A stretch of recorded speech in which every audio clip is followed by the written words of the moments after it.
duty, and she was on a fucking train to everywhere every weekend, posting all these crazy pictures, living her best life. So, all right, I think we're good now. I figured it out, sort of. All because you're a genius. Yeah. No, it was like the log out, log back in thing. Yeah. So like it basically was you though. Yeah. Full credit. Yup. First step in IT troubleshooting. Have you tried?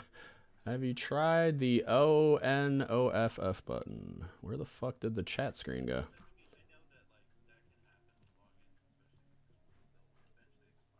Yeah. It's been a long time, like since we've done a live stream.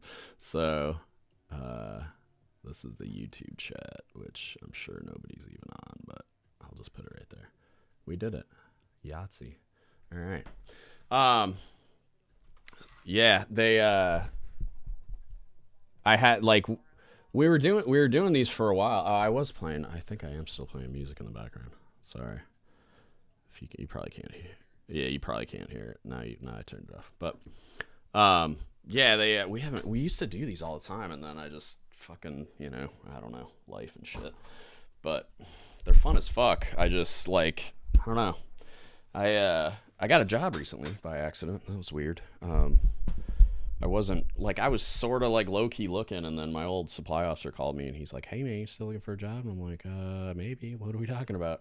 And it's like this super cheesy work from home shit, doing like training. It's a government contracting thing, but it's like you're doing like front end analysis for training stuff for like everything submarines, and it's like I have to like do a little training, but then it's all work from home and like yeah, oh yeah, real cheesy. Pays well, like work from home, fucking, and it's not like a weird work from home where they're like tracking what you're doing and shit. It's just like yeah, just put your hours in every day, and it's like it's almost like an open secret that like it's cheese dick and nobody fucking like everybody's talking about it like, yeah, I don't really do a lot, but whatever, it's fine. It's awesome. Yeah, and I mean it's been 2 weeks, so like I haven't really done anything yet. Even though I'm about to get a paycheck for that 2 weeks, which is also weird.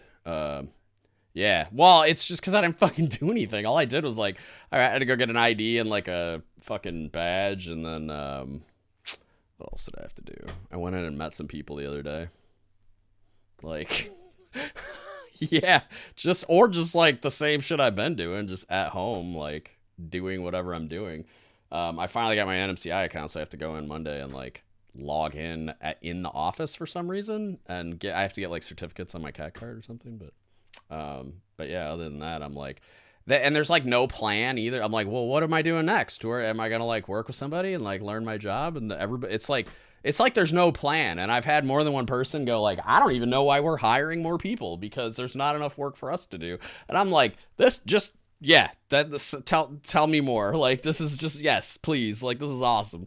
I'm all about it. I'll take out the fucking trash for everybody and like just like just sit here and mouth breathe while I get a paycheck for some reason or not. I don't know, but it's pretty dope. And then yeah, school's probably gonna stall soon because I got accepted to grad school. Right, I was gonna do a master's in counseling, work on with. Well, yeah. Hang on, let me finish the story.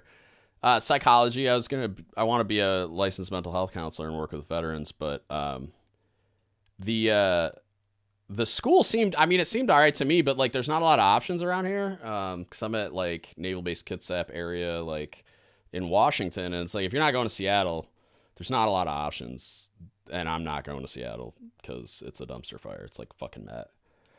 Whidbey's too far away. I mean, it's driving. You have to get on a ferry, and driving, you'd have to be. I mean, it took me like 2 hours, huh?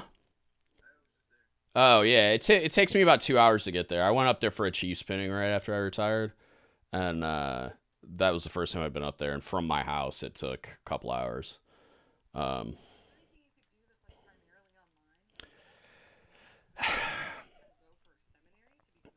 yeah, with psych it gets weird because they have well, no, they have accreditation outside of like the normal college accreditation. They have like APA accreditation through, and it's an outside organization for psychology that like is basically making sure it's rigorous enough, I guess, and meets all the requirements. This program's weird because it's like the only program I have access to that makes any sense because it's for counseling. Everything else they want you to be like an academic and like a teacher, and I'm like, that's not. I'm not trying to do that. And so like I applied, got accepted, but they did it. My understanding of it, which is admittedly limited, just based on my internet research and talking to some of my professors at UW, where I finishing my bachelor's this summer. It's not like APA accreditation doesn't matter that much until you get to a doctorate program. So I was like, oh, I can do whatever. I probably do it online. So I like went through the process of like, and I felt like I did a healthy amount of research. I was talking to my professors at school. And my favorite professor, who was the only counseling psychologist that I had at UW, her name is Dr. O'Donnell, and I talked to her a lot about it, and she's like, oh, that sounds like it's probably going to be a good fit. She's like, I actually know somebody that works there. I'll try and talk to them about it and get some information or whatever. And she was also pregnant, about to have a kid, so like she was going to be out for a while and just had a lot going on in her own life. So she finally emails me the other day after I get accepted, and she's like, so I finally talked to that friend of mine who's a faculty member there, and I guess she's not in psychology, but she's a faculty member at that school. And I guess like she said the psychology program is like, one, there's the accreditation thing. She said there's some kind of an issue with accreditation, and I'm like, I was confused because I'm like, well, I thought it didn't matter unless it's a doctorate, and so I'm still waiting on a response from her about that. But then she said that apparently faculty members that are not in that department routinely tell students to go elsewhere because it's apparently not rigorous enough for some shit either. And I'm just like, oh god, like of course.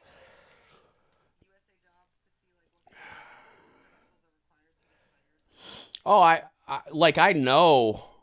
know that part. Like that part's pretty straightforward. You have to be a licensed mental health counselor. You have to have at least a master's degree in counseling, which is really just like psychology, but counseling is your focus. There's a bunch of different flavors of psychology, and and it had like there's each state has licensure requirements, just like being a nurse or something. So like you have to, depending on the state you want to get licensed in, you just have to meet the requirements. Well, in Washington, they're kind of low, it seems like where they're pretty general about like you just have to have gone to a school, got a master's degree with a focus in counseling, and then it has like some specific stuff, but not much as far as like coursework. And then you just have to meet the certain amount of hours in like an internship and all this other shit, and then you can get licensed. And they have like a kind of like a trainee license, and then like okay, you're a grown up now and you can go do your own thing license. So you'd get the first one, log enough hours, and then get the. It kind of doesn't unless it kind of doesn't if I stay in the state forever.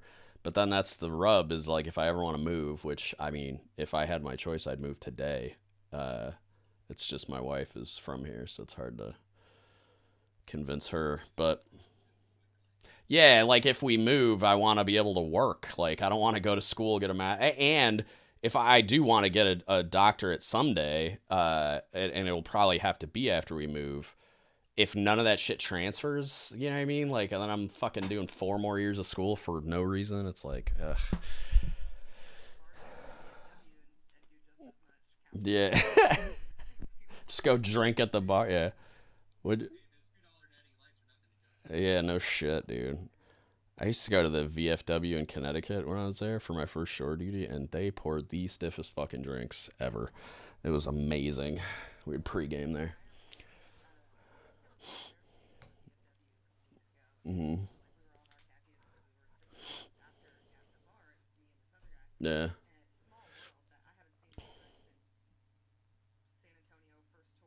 Yeah. Yeah. Yeah.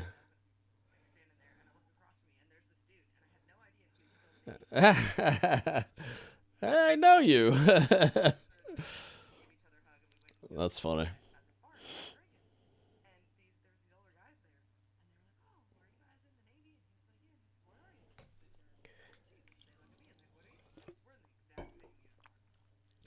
I'm gonna go out on a limb here.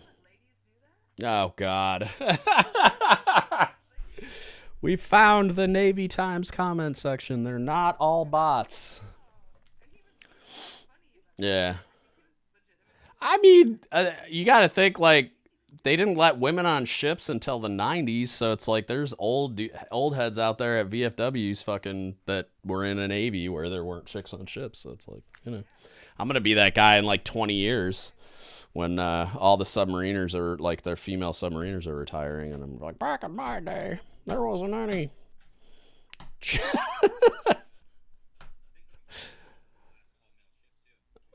Oh, that's weird. Huh. That's strange. I figured it was, yeah, I figured it, I mean, at that point, it would have been integrated, but I don't know.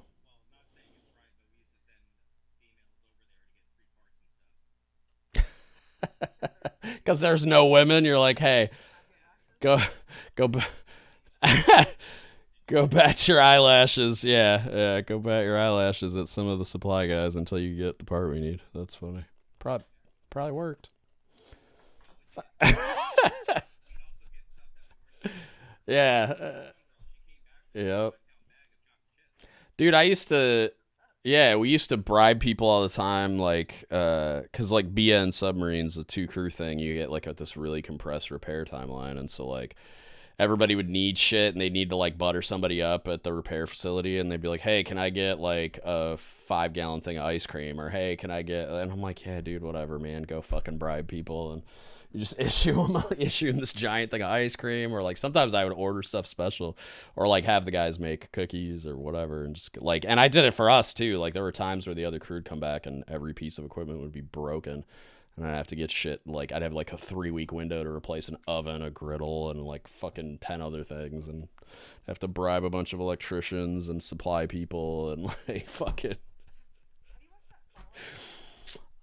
I started it and couldn't get into it because I never really played the game.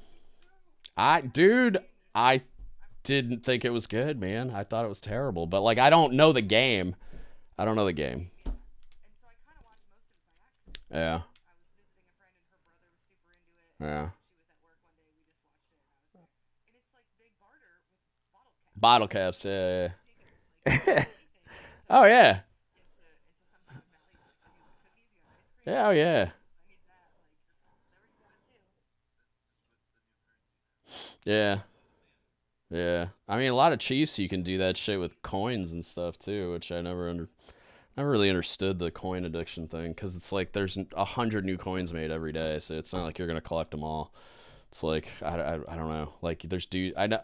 Well, yeah, I know dudes that have just like 1,000 fucking coins, and they're always after more. And I'm just like, but why? Like I don't. I was always like I was raised different though. I think where like coins were something you gave to people as like a good job thing. It wasn't like you go buy them. It was like a junior sailor does something good, and you're like a chief gives you a coin. Hmm. Yeah, that's fair. But like that was the other thing. Like the only coins I really kept was like something that had some kind of meaning to me. Like so like if it was that I went somewhere and had an experience, that would be a coin that would have some kind of like meaning to me, like a memory or some kind of connection or some experience I had on a ship or whatever. It's like I have coins for like I shot missiles during Iraqi freedom on my first submarine, and they made coins to like commemorate it. I still have that coin because that's kind of like that was my first deployment. It was yeah, yeah. I kept all my ball caps, even though I still haven't displayed them. I have a ball cap from every command. Hmm.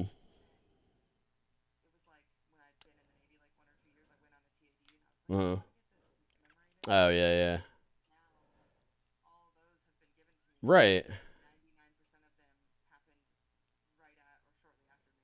Yeah. Right. But there's a thing with like I feel like it's a newer generation of Chiefs, or maybe just not submariners. Even though submariners started doing it later in my career, it was like Yeah, it was like I'd have complete fucking strangers walk up and shake my hand and coin me. I'm like, bro, I don't fucking want this. Like, why are you giving me this coin? Like, it's just some shit I gotta put somewhere or get rid of, and I'm just like, I don't even know who you are. But they would, yeah, I don't know what. Yeah, I was gonna say that was like a daily occurrence. I feel like, but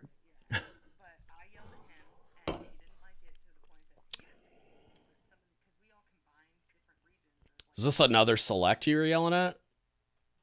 It was a chief. All right.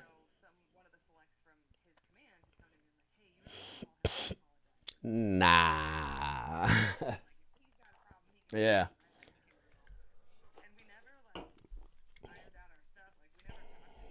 Yeah.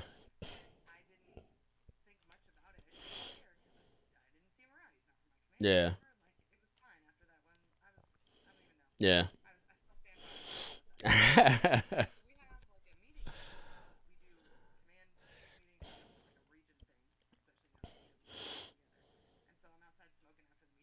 Hmm.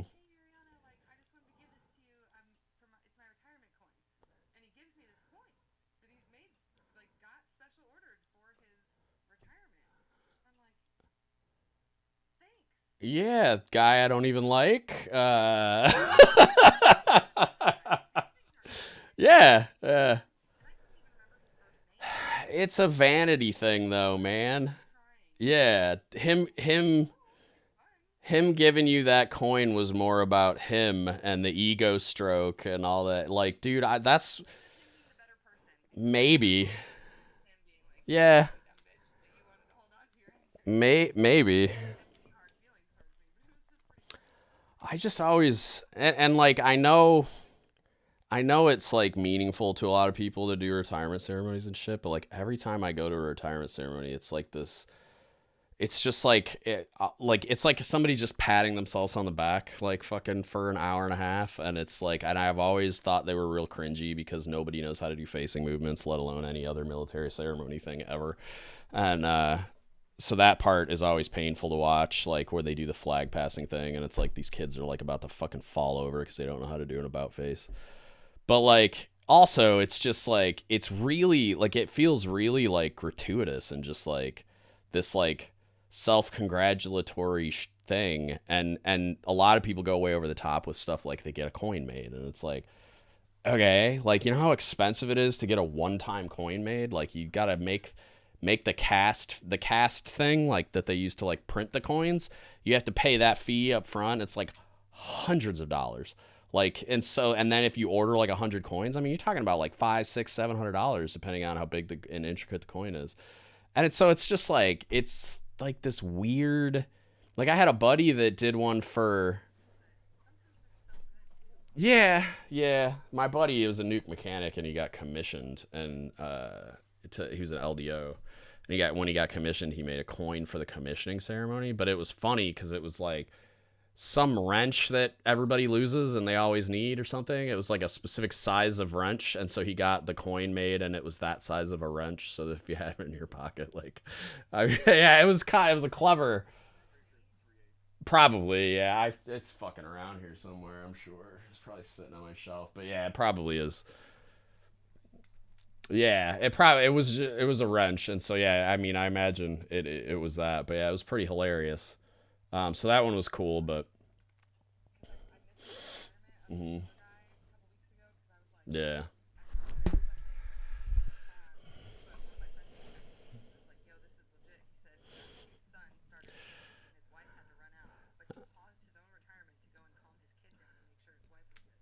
All right. Well, good for him.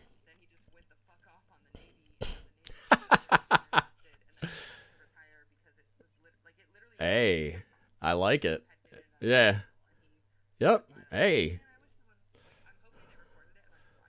Yeah. Pretty sure that's why. Yeah. Well, yeah. I I never planned on doing one, but I also like the place I was in when I was retiring, it wouldn't have been good. I would have been like, man, fuck this shit. Like, I would have just like went off on how fucked everything is and how they probably gave me a brain tumor and all this other crazy shit. So it wouldn't have been, yeah, wouldn't have been productive. So I'm also glad I just didn't. I just faded to black. I had a bunch of people like text me and be like, did I miss your retirement ceremony? I'm like, nah, I didn't do one. They're like, oh, thank God, I would have felt like a big piece of shit. And I'm like, nah, I just didn't do anything, man. I just like picked my shit up at admin and left and never came back. And that was me leaving. Which, all right, do what you gotta do. What's up, all the people? Like, what are you guys? Is this all homies from Navy Discord? Is that where you guys all came from? All right. Yeah. Well, what do you guys want to talk about? Fucking hit me with something. If you guys got just random questions or topics or shit, something you've always wondered, whatever. What do you guys want to talk about? No pressure. Okay. Yeah. Yeah.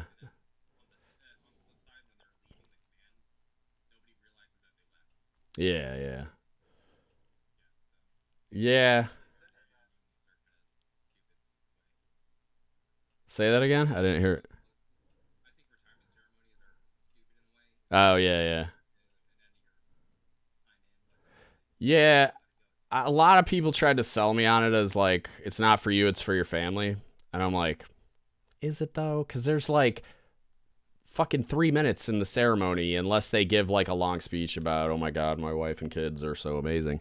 It's like they give them flowers and shit and then like walk out with them at the end, but then that's like the rest of it is just about that person. It's like a guest speaker and all of the shit that they do and blah blah. And I'm just like, dude, I don't want anything to fucking do with this shit because it's mm-hmm.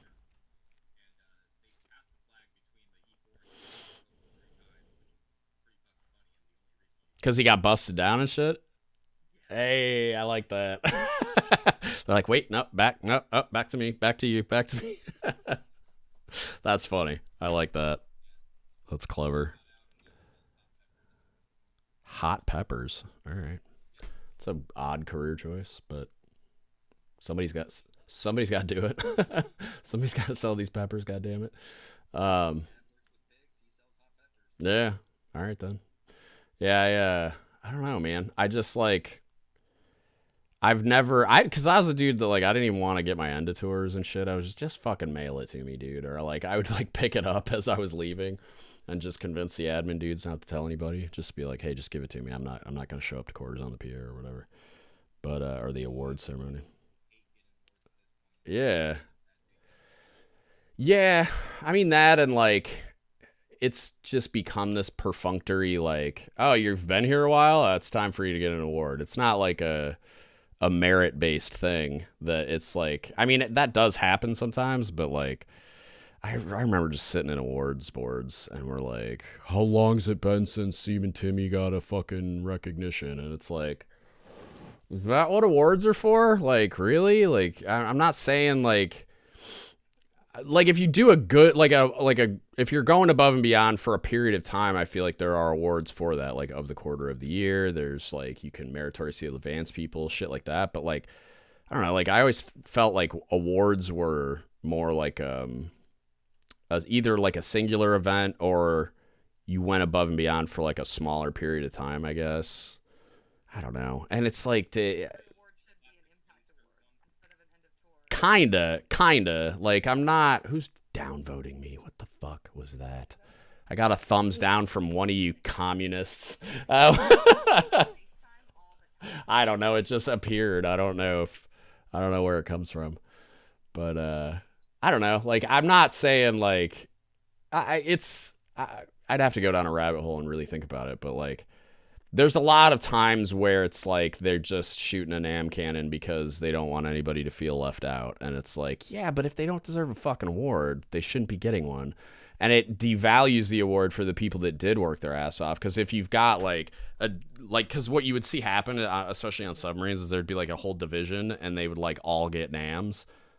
And it's like, yeah, but I know for a fact he did way more than everyone else. So like, and I know this dude almost went to mass for being a dipshit. So like, how is he getting a NAM and he's also getting a NAM?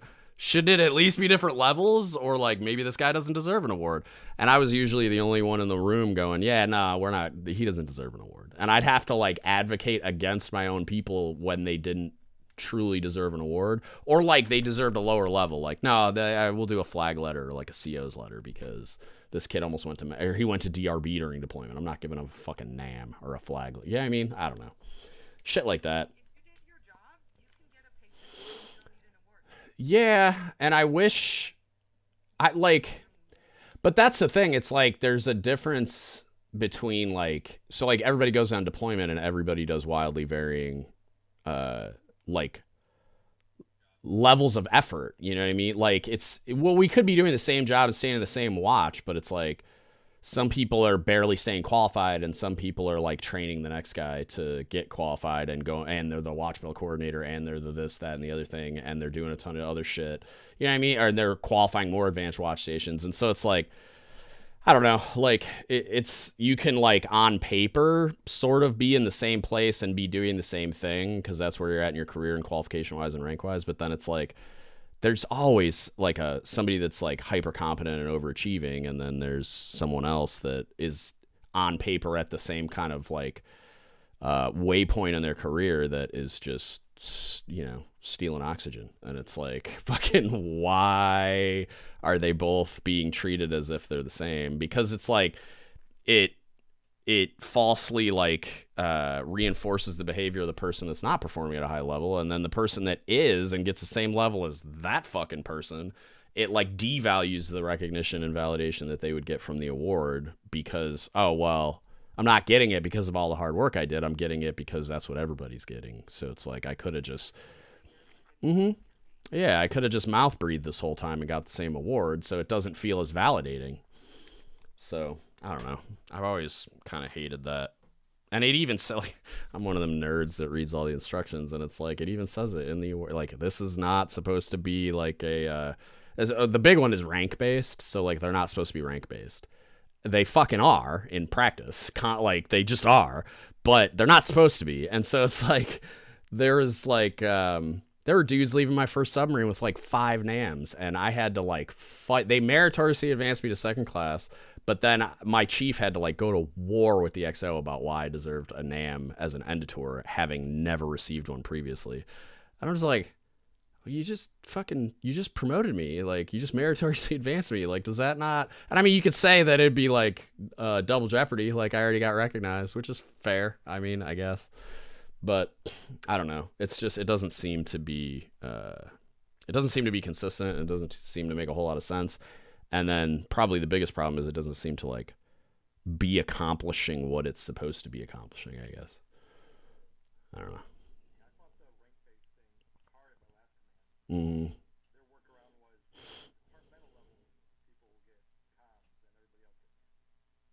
So it's rank based, which is directly contrary to what the instruction says. Like, what the fuck are we doing?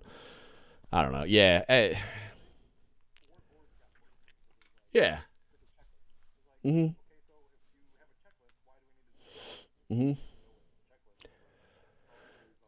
Well, and my favorite was like they would put a spreadsheet up on the screen, and it would be like, okay, I look back, how long has it been since Timmy got a NAM? Okay, he's due. And I'm like, what the fuck did you just say out loud?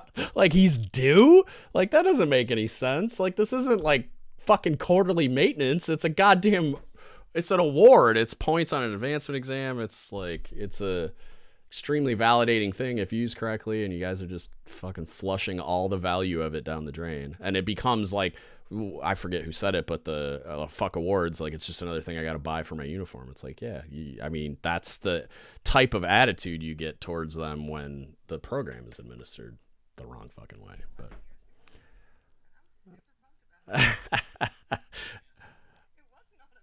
yeah, it took me, yeah, first 4.5 years. But then that was what was funny was like, so like, even though I probably deserved it earlier, At the same time, I did get meritoriously advanced a second, and then I got the NAM on my way out the door, and that was my first one. And it did, like you said, it felt like it was such a long time coming that I was just like, it felt really good to get it. But then on the next shore duty, I mean, I left there with like 3 more, and it was like they were just for stupid shit. And it was just like, it became like, oh, these are fucking Cracker Jack toys. Then CO's just got these shits in his pocket, and he's just like fucking throwing them at everybody. And so I was like, oh, okay. And yeah, kinda. I mean, it just depended on the CO. It depended on how they viewed different ranks, how they viewed different rates, because that was a big thing on my first boat. Was because I was a cook. They were just like, ah, fuck this guy. He doesn't deserve a name. What do you cook for making lunch? Cookie? You know, it's like, okay, first of all, go fuck yourself.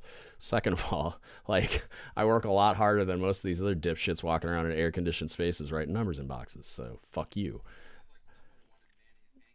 Yeah, it sounded like somebody wanted my balls on their pancakes is what it sounds like, but I wasn't that guy. No matter how much I hated somebody, I couldn't bring myself to do that. It felt like I would have really hated myself. But I knew guys that did though. I knew guys that like purposely dropped their steak on the floor and shit.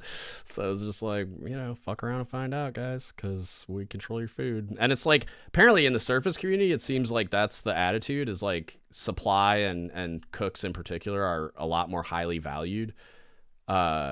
For that reason, for that very logical reason. But then on submarines, we're like second class citizens, and I'm just like, how the fuck does that work? Like. I don't know. Fuckers. Whatever.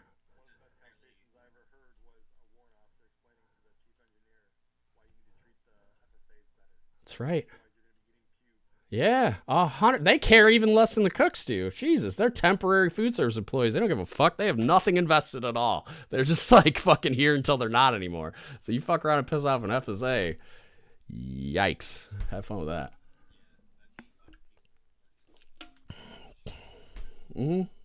Yeah. I saw something the other day. I think on Reddit about like why are there still FSAs or something like that. I'm like, how the fuck you think? Who's gonna do the dishes? Like, are you gonna detail me fucking a shitload more cooks to do dishes? Like, what the fuck? What do you mean? Like, how is that gonna work? And it's like I get it. I get why people don't want to do it. I get why sometimes it's like mismanaged and somebody ends up down there like way too long and like it stunts their qualification progress and career development and shit. But like at the same time, it's like, what the fuck use are you? And you usually get a lot of time to do quals when you're an FSA, at least on submarines, I guess. Especially since we went to 8-hour watches, because it used to be 12 on, 12 off. And like on submarines, it's like, and you could go like if there was time in between meals and you got your cleanup and shit done, like, hey, can I go do this qual thing? Yeah, sure. Fucking, it's not like a watch station where you're manning a panel or something where you can't leave. It's like, yeah, fucking sure. You got an hour. Go back in the engine room and do whatever you got to do. And then, yeah, and then on when we went to 8-hour watches for the like the circadian rhythm shit, it's like then we started splitting the FSAs up into, I mean, it would be like a 9.5-hour shift because they would overlap for the meal times because that's when it's busy and there's a shitload of dishes. And so there would be like this overlap where the mealtime was a turnover, but there's still, I mean, you're working 9.5 hours and then you get like a bunch of time to go do quals and shit. And then you still have time to get like 7-8 hours of sleep. It's like, they used to bitch about it too. And I'd be like, you shut the fuck up. Like, you don't know how good you have it, you motherfuckers. Like, I was like, go talk to some of these dudes that had to be on 12s. But, yeah, it was, it's one of those things where it's like, well, okay, like, who the fuck's gonna do the dishes? I'm open to ideas if you guys don't want to have to say, but like somebody's got to do it. So yeah.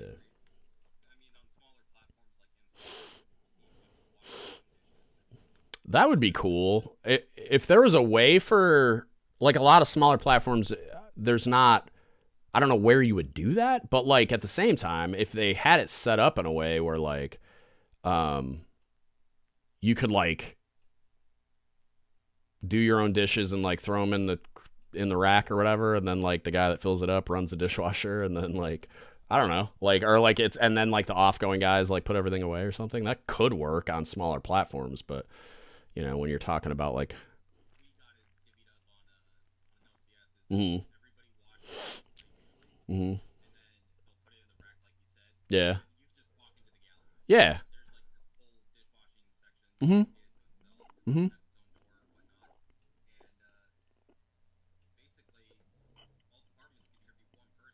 Yeah.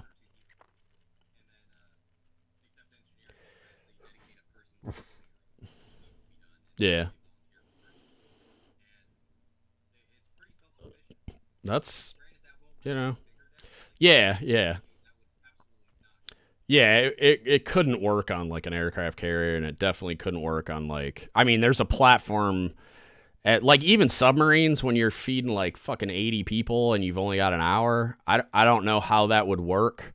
I'm not saying it couldn't, but like I think when you're getting into like, I don't know, man. It'd have to be like a pretty small number of people and a slow paced meal for it to make any kind of sense. But that's cool that it works, though. Yeah, right. Fair point. But, like, that's kind of the way I'm looking. Like, I look at it like it's kind of, and I don't know how it works on carriers and shit. It's like I know you guys got, I know they got quals and stuff, but it's not quite the submarines. There's usually a lot more qualifications to do, and there's very like hard and fast deadlines. Like nukes have like real like strict deadlines on when they have to get shit done back in the engine room, and then you have pretty strict deadlines on getting your dolphins and like the pace you have to keep while you're in quals for that.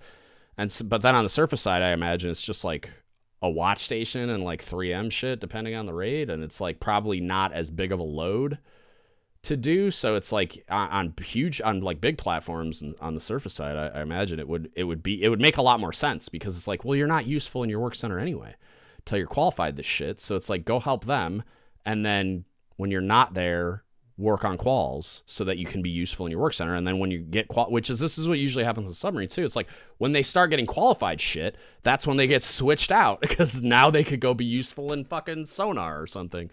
But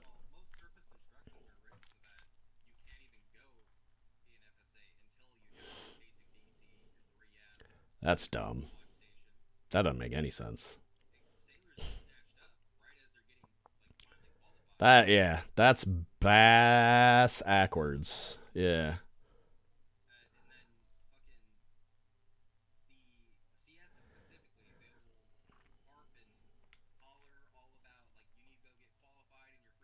Hmm. Yeah. Right. Flip out on, yeah, and that's what I do here. It's leadership development. It's like that's just dumb. Like it should be managed more competently. But like I would, because it's a divisional. So like on submarines, qualifications are like they're held in such a high regard that I feel like they probably get you get a lot more slack when you need to go do shit, because we all understand how universally important they are. But then on a surface ship, I feel like the culture is probably a lot different, where it's your divisional quals and your departmental quals. I don't give a fuck if you get qualified those things. You know what I mean? So it's like, I mean, on a submarine we do, because culturally damage control is way, way more important. Not that it's not important on surface ships, obviously, and especially smaller, like an LCS. It's like everybody's a damage controlman, I'm sure, just like on submarines. But on an aircraft carrier, it's like they don't fucking, unless it's like a forest stall fire, it's like you're not fighting the fire or combating the flooding, or like you got damage controlman for that shit, and like the decket teams and whatever. But it's like, I feel like they probably don't, like the cooks aren't viewing it as important, because it's not the same culture as it is on submarines, where it's like we kind of just understand it to be this like, I don't know, it's in our DNA. It's like,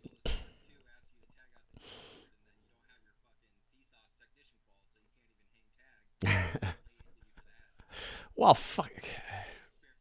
I mean, that dude's just a dipshit. That's not, you know what I mean? I'm not saying that stuff doesn't happen, and I'm not saying that like it should happen either. Obviously, that's just leadership incompetence. That's somebody that is in a low level leadership position that is abusing the small amount of authority they have, because they don't know what the fuck to do with their hands, and they're probably just pissed off at their own lot in life, because it sucks being a fucking junior cook everywhere. Like, not just on submarines. It's fucking brutal. It's a brutal first enlistment, sometimes second enlistment. When you're, yeah, fuck, dude. And like, not only that, but it's like, and again, like on surface ships, it doesn't seem as extreme, but like on fucking submarines, it's like you're of lower form of life too, so everybody kind of like shits on you no matter what. So it's like you're in there slaving away. You got a guy like me on fire about, you know, all the things that are like your primary competencies for your job, but then you got the crew telling you fucking suck at your job because you're effectively putting on a performance for all these people every 8 hours. So it's like you got to do all your work and then you got to like put it on display for everyone to see. And it's not just like the food quality. It's like, are the condiments full? Is there shit crusted on my fork? Is there fucking like all this other shit? Even just like there being seats and people having to wait in line too long. It's like the kind of comment cards we would get just from some fucking salty ass electrician or it's like just the most brain dead shit that you could ever imagine. And it's like, I understand why they would get pissed on a lot of platforms because the cooks were terrible, like at their actual jobs, which is a problem, obviously. But then it's like, okay, the chief's in control, saying chief of the watch. So like, how are they going to teach them how to cook? Oh, by the way, that guy was never taught how to cook well either. Like, cause you know, ask me how I know. I got a fancy culinary degree on the wall. So it's like none of these dudes were ever taught how to cook. And I ran the A school. It's like the curriculum's dog shit. And it's like, even if it was good, it's not long enough for you to actually learn how to do anything and retain any of that knowledge. So it's just, the whole fucking thing is, you know, don't get me started on cooks, man. It's fucking, the whole thing's broke as fuck. Just like I'm sure a lot of the other training pipelines are dog shit and set people up to fail when they get to the fleet. And then everybody wonders why they suck. And, you know, it's just like,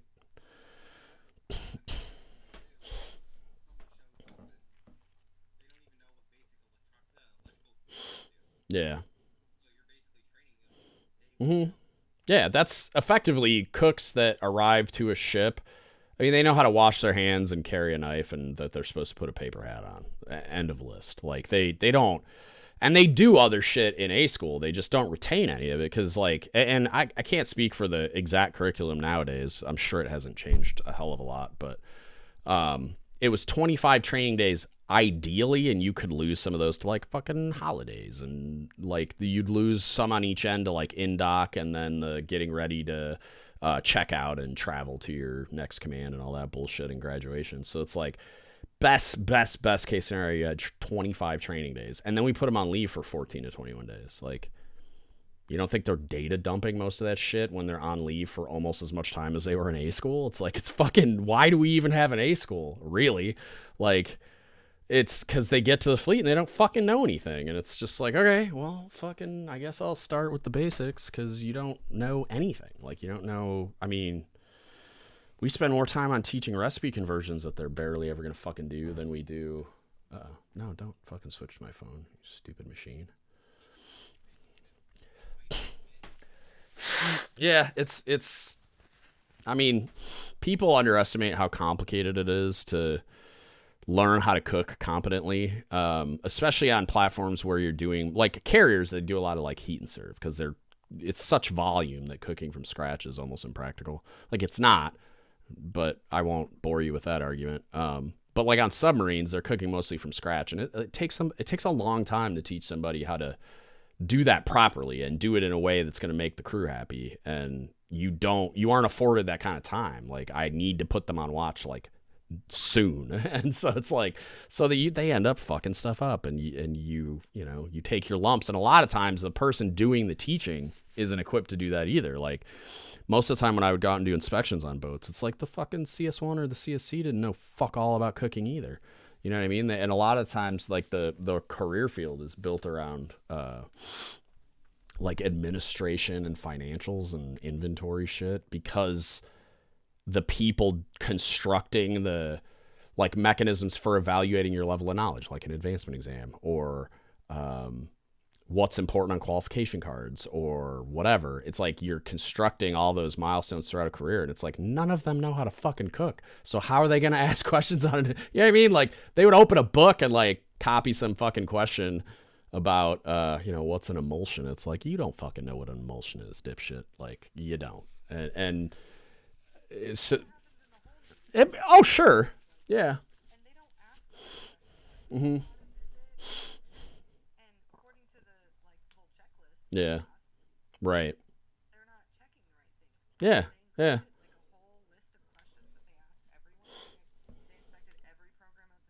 Mm-hmm.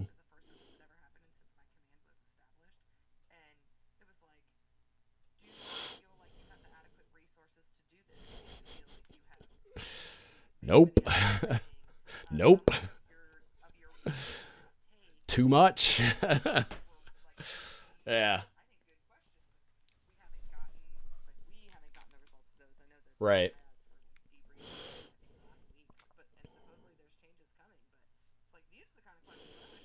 Yeah. Yeah. Yeah.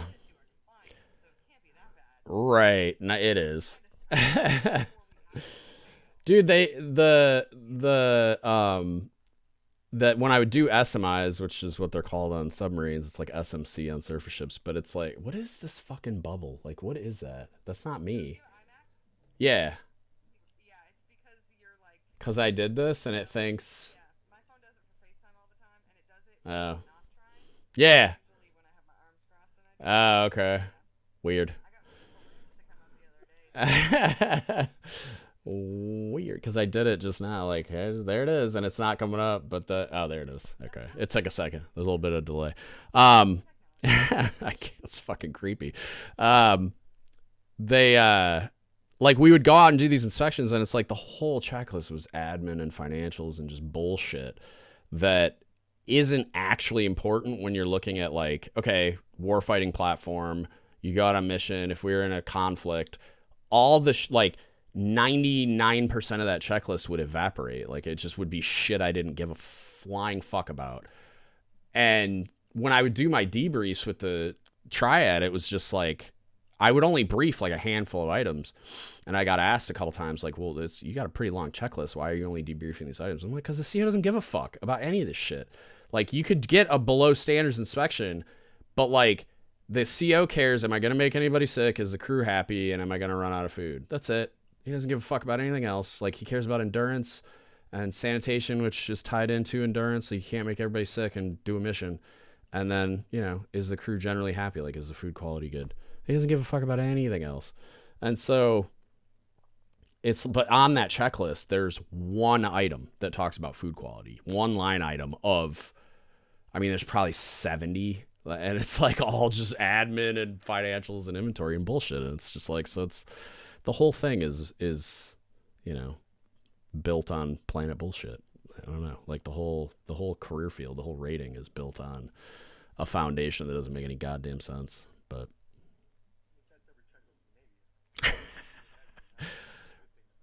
that's fair.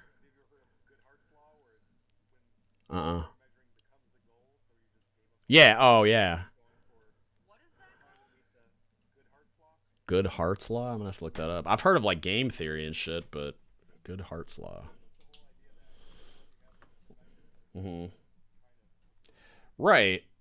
I Yeah, and I've made that point a bunch where it's like everybody just cares about, is their spreadsheet green. I just didn't know there was a law. I'm gonna have to look that up, um, but yeah, it's like that's not like what you should be concerned with, but that's what people are concerned with. It's just like metrics and what, like, the measurables and what we got to put in a report to so and so, and am I gonna have to explain this to them? But that's it. It's like they don't actually care. It's like the Simeo program. When you do a DGUTS survey, it's like they're concerned about, am I going to meet the threshold for like outside entities caring about this? But they're not. It's not like they're looking at it. Even if the climate survey is like kind of like middle of the road, like just say it's like average. So it's not something that like your Commodore or the first flag level officer in your chain of command is going to care about. But it's still a really valuable feedback mechanism for the crew that you should be like actually meaningfully like digesting and like, oh, how can I be better? Like, what areas are there trends and multiple data points of like, we're not doing great in this area or these kind of complaints, and then take like a real critical look at those areas. Like, that's what it's supposed to be. The goal is to like kind of be like a self analyzing God, words. That's not how I wanted to articulate that, but you know what I mean? Like, can we self-assess? Yeah, there you go. Can we self-assess?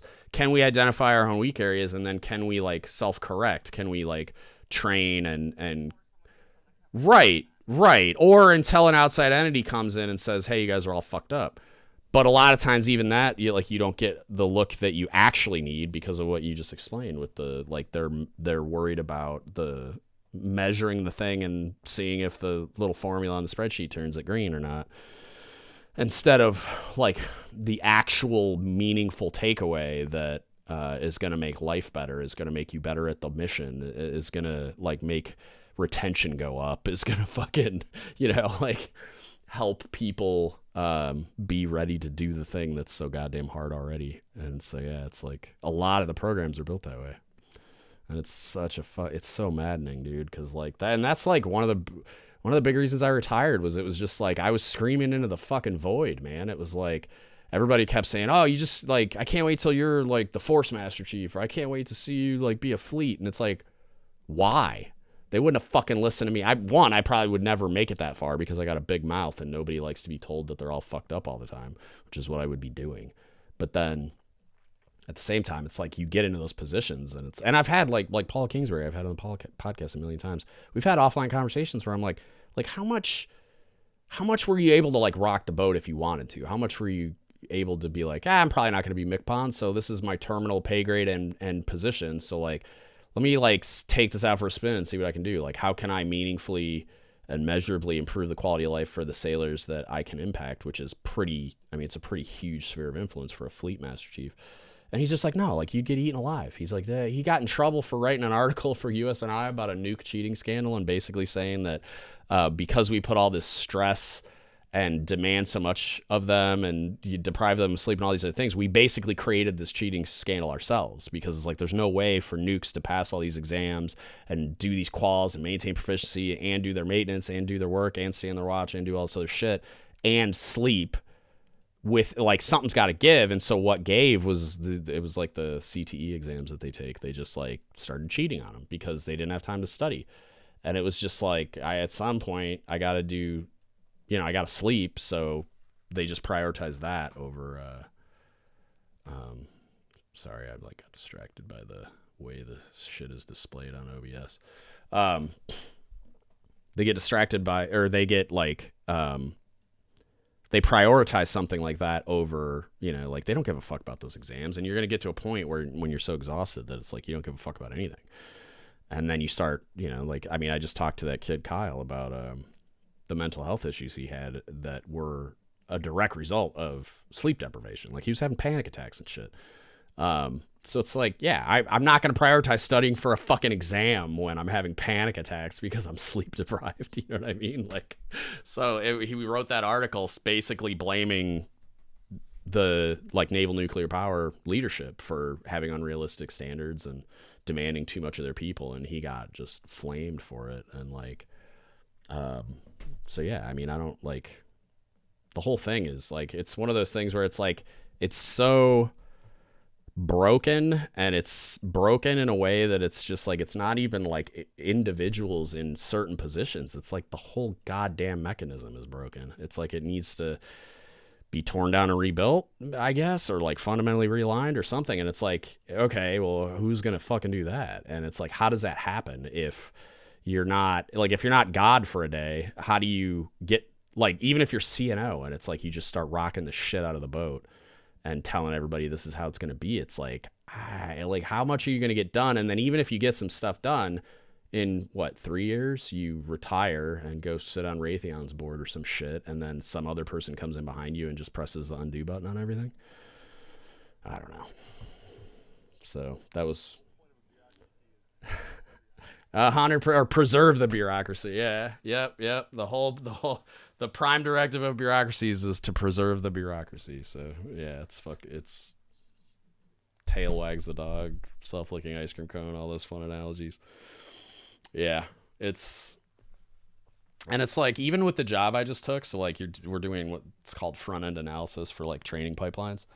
And I guess it's like the way it's been explained to me, which I'm pretty new to it and I haven't gotten into the training pieces and stuff, but they were like, you're going to get a demand signal somehow, right? Like there'll be some kind of like new piece of equipment or new system or new warfare platform or whatever, or there'll be like updated software, or there'll be a demand signal from like the people doing the training saying, hey, this is insufficient, we need it updated for the following reasons, like we need to add some kind of capability so that they're trained better or to plug some weakness or something.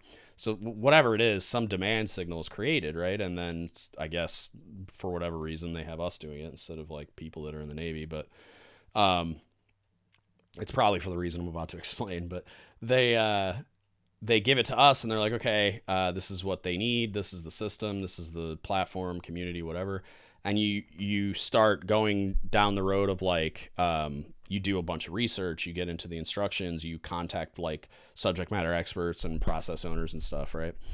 And based on all the information you gather, like, so then it kind of goes into my expertise as like the training guy. Is I start to like generate this report saying like, okay, this is what they wanted, this is the existing course, we think these are the best modalities to like meet this need they have or whatever. But this whole thing takes a long time because, you know, government bureaucracy is going to bureaucracy, and then like funding and like you have to do all the research and all that other bullshit. So apparently like this shit can take so long that by the time you get from the demand signal to like starting to route a report, the people that you've been talking to have like, or the people that created the demand signal in the first place fucking transferred or retired or whatever. So then you're having to like try to go back to the new person and like indoctrinate them into their own shit and like try to explain to them like, and then they don't give a fuck half the time anyway because they're just like, well, I didn't fucking create this demand signal, so I don't care,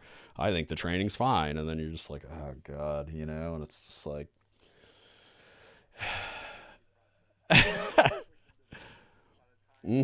yeah. Takes years. Yep.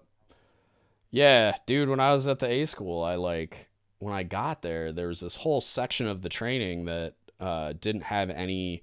There's no master course document, there's no IGs, there's no quizzes or exams of any kind, or even like a practical. There's nothing. So they're just like in a lab, like it was like the galley portion that was Navy specific. So of course the Navy's the one that fucked it up and didn't create any kind of like infrastructure for this part of the curriculum. But I was just like, and they were doing shit that didn't even make sense. There were all these missed training opportunities for like, they're doing some type of really basic competency that they're gonna be expected to do when they're on a ship. And they were just like phoning it in, like not even taking the opportunity to like get out these forms and like make them go through the process of doing the thing that they're going to have to do on the ship so that they can learn it and get some like hands-on experience with it. And so I just like lost my shit. And so then I started going down that rabbit hole of like, okay, we need to unfuck this. We need to fix it and update the master course document and get IGs created and all this shit. And I was talking to the course manager at our learning center. I'm like, oh god, like this, if I go down this path, this is going to take 5-6 years if it happens at all. So then I just ended up making like a local procedure for just made like a local instruction with forms and what I expected to happen and all that kind of shit. So like, I mean, the upside was it happened a lot more quickly, but the downside is they probably threw it in the fucking garbage when I transferred, you know what I mean? So because they didn't want to do the extra work. So it's just like, yeah, I mean, yeah.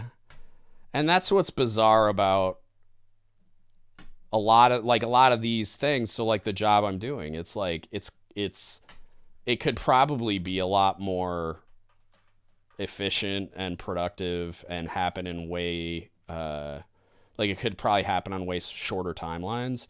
But like they're hiring old retired dudes that are just like phoning it in. So it's like, I mean, I'm gonna do what's expected of me because this isn't like a forever job. But it's like, yeah, I'm not there. There's not even upward mobility anyway. So it's like I'm not trying to get promoted or anything. I'm just trying to get a check to work from home. But it's like, so that in my mind, that makes my brain go towards like, well, this should be like shore duty for MTSs or something. I don't fucking know. This should be like a thing that people do, or you hire like DoD employees that are dudes like me that, I don't know, like works in a culture where there's more like sense of urgency or something. I don't know. But there's just like no, I like, based on what I've seen so far, which granted, it's like, it's just a little bit. It's like, it doesn't seem like anything meaningful gets done fast enough for it to make the impact that the original demand signal like desired. So it kind of begs the question, like, what the fuck are we even doing? But again, like, I don't know enough about like how these things work. Yeah, well, this is just my very, like, I'm speculating. You very, like, I don't know enough about any of this quite yet to kind of understand, because they might just be overwhelmed. They might be, you know, like,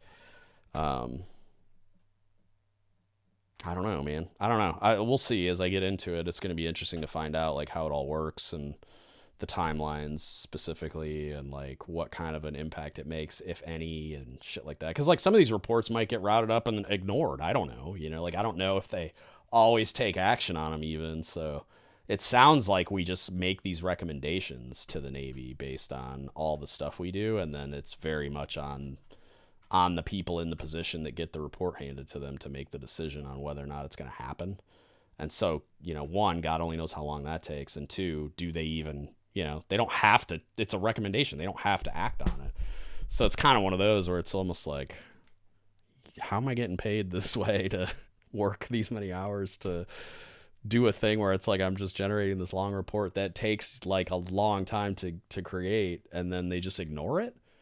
Like, but I don't know. I mean, maybe they have, I don't know. There's a lot I still need to figure out. I'm just like using it as an example of like how it feels like, based on the little bit that's been explained to me, that the timeline is just so enormous that it's like, how is this fixing anything? You know what I mean? And it felt like that, like when I was at the A school and trying to engage in that, like he was just saying, through NETSI, trying to, revise the curriculum, and it was even more convoluted because we had like an ITRO agreement, which I forget what it stands for, but we were on an Army base, and it was us and the Army and the Air Force. So there was like this weirdness with like who's funding what and how, and based on them contributing so much funding, they get to like make these decisions about like how certain things are gonna work and stuff. So it's like, what ended up happening was we had cooks in labs using natural gas or like gas burners and cast iron skillets to like learn how to bake. And it's like, they're never gonna use that shit ever in their entire military career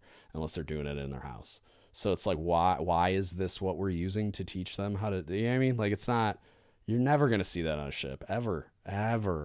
Like, you probably not even gonna see it in a fucking field kitchen if you ended up there somehow, or like, yeah, just like anywhere, even a shore-based galley, you're still never gonna see that. So it's just like, what are we doing? But that's what the Army wanted to use, so that's what we used.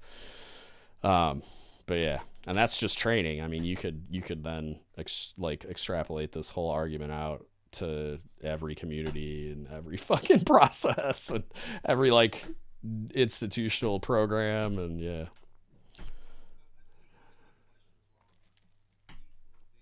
Mm.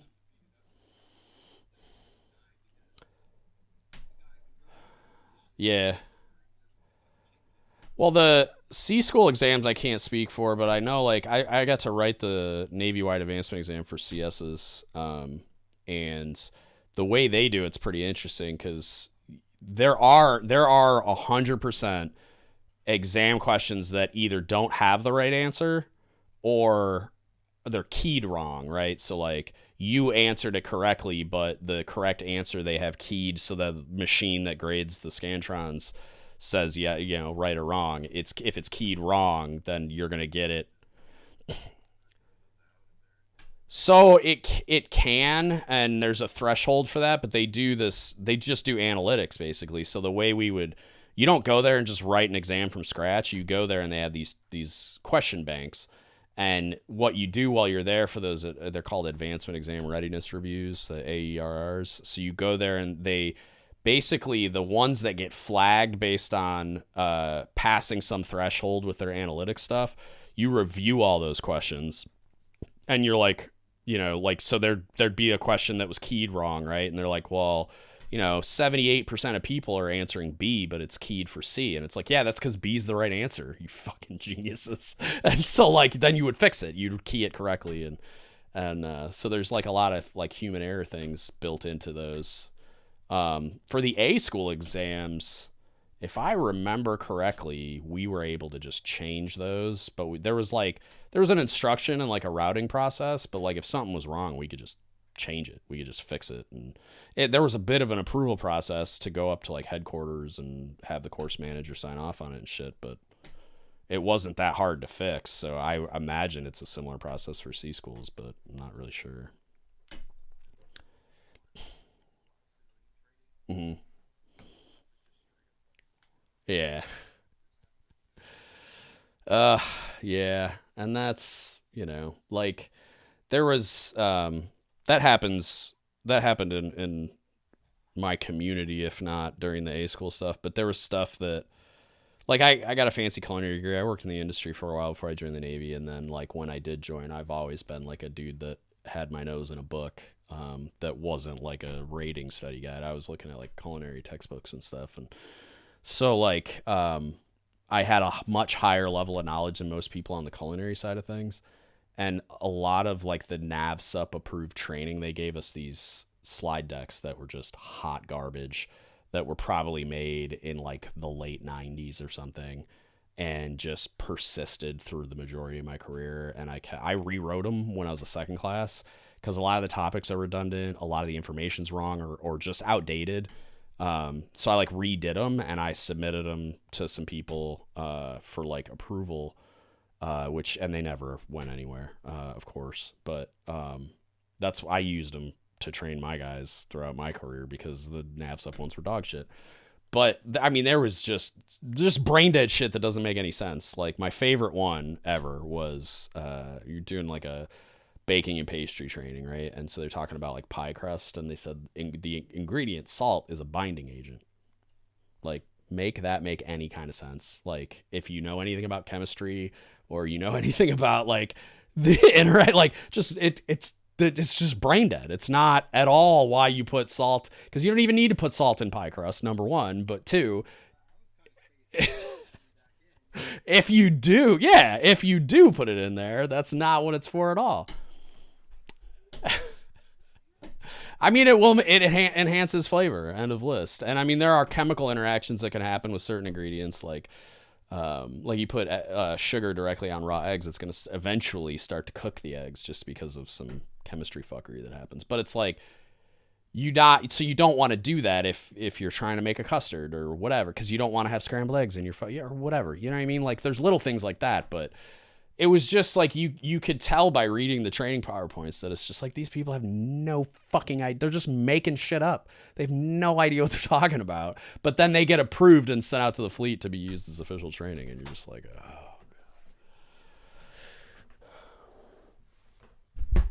Mm-hmm.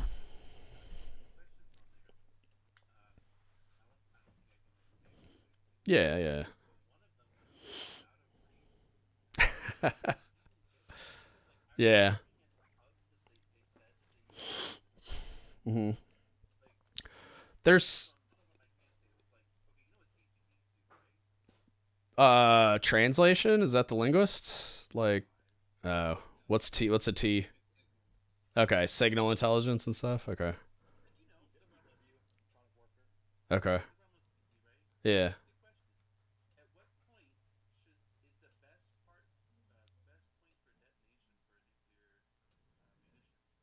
What? The fuck? So, like, yeah. Why would that? Yeah. But there's the people, or there's a stump the chump thing going on. There are dudes that will. Yeah, oh yeah. There's people when you go, dude. I was flipping out in our little boardroom the entire time I was there because these questions would come up, and like for example, is the Armed Forces Recipe Service has over 2,000 recipe cards in it. Almost all of them are dog shit, but that's not the point. It's an enormous thing that is intended to be a reference. There's even policy in other documents that says, like, thou shalt have it's effectively like you'll have the procedure out when you're doing maintenance. It's like kind of like the same thing. Like you'll have this recipe card out while you're cooking a thing so that you don't fuck it up. And especially like, it's not the same. You're not going to get like shocked or light a component on fire or fucking break some piece of equipment, but you could make somebody sick, or I mean, there's other things you could fuck up while you're doing those things if you're not highly competent at what you're doing. So they want you to have the procedure out, basically. But people would go there and write questions, and they would ask like one of the famous ones was like, what 3 beans are in 3 bean salad, which is something no one ever even makes. It's not on the Navy Standard Corps menu. It's a dog shit recipe anyway. So they picked like some super obscure thing no one does.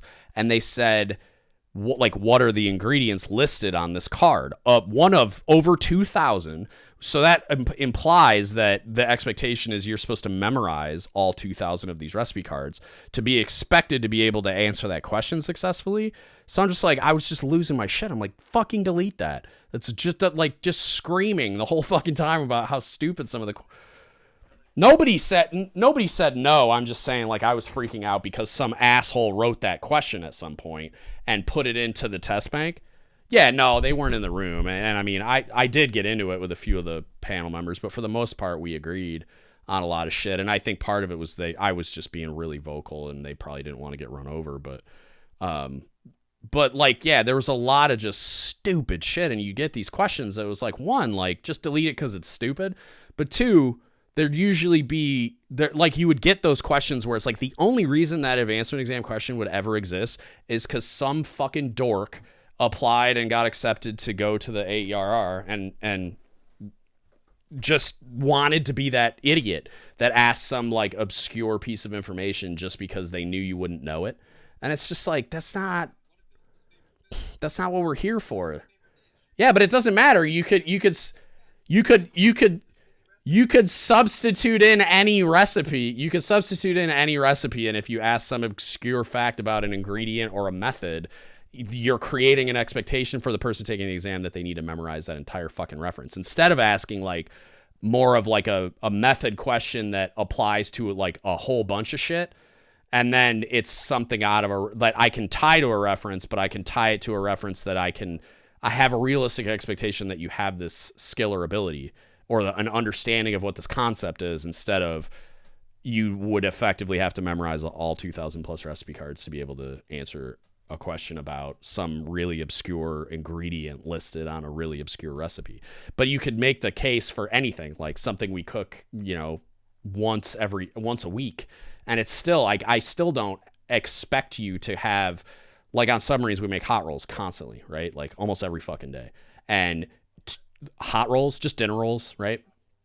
Yeah. And it's something that over a period of time, the person making them memorizes the recipe because you have to do it so repetitively. But if you don't, like if you're somewhere else where you're not doing that, the expectation is that you have the recipe card memorized. If I said, how many ounces of flour are required for 100 portions of hot rolls? Well, if you don't have the reference, there's no fucking way for you to know that. And if you're not a submariner that's making hot rolls every goddamn day, 7 days a week for an entire Westpac, you're not going to know that. Like, and there's no reason you should know that. You shouldn't have it memorized because you have to have the procedure out when you're making the thing, which means it's a reference, not something that I expect you to have memorized. So why the fuck would I ask that question in the first place? And there's a lot of questions like that. So it's like, I have no doubt that there was some asshole on, and the other point for AERRs, it's like, I'm getting yelled at again.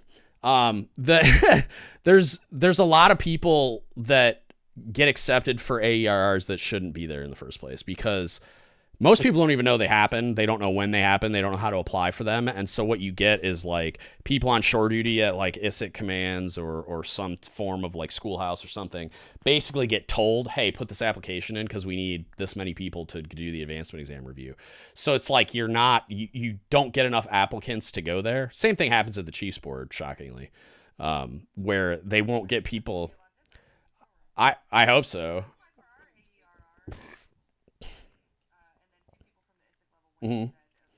It's a great experience. I highly recommend doing it because it helps you understand a lot about not just like how that process in and of itself works, but like in helping your people study for advancement exams, you have such an intimate understanding of how an exam writer is creating the exam. And they do some training with you on like exam strategy and stuff like that too, based on like for instance, I'm in this college class right now. Dude does quizzes. The longest answer is almost always the correct answer because they take the most time to write that answer. And then the rest of them are, I got to make up 3 bullshit answers that sound plausible. But this guy like clearly doesn't, it's like an unconscious thing with him. He clearly doesn't understand that because every single time I click, like I'll do the quizzes and I just like kind of scan really quick and I click the answer for the longest thing and then I read them all just to see. And I haven't been wrong a single time on one of those because he spends the most time typing out a thoughtful answer for the correct answer because that's the one they like subconsciously care the most about. And then the other ones are just like, oh, I got to make up some plausible false answers. And sometimes they don't even add plausible in. They just make up false answers that are super fucking obvious. And then it's even easier. But yeah. Mm-hmm.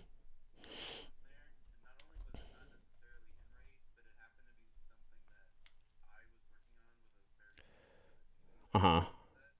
Yeah. So, yeah. Yeah.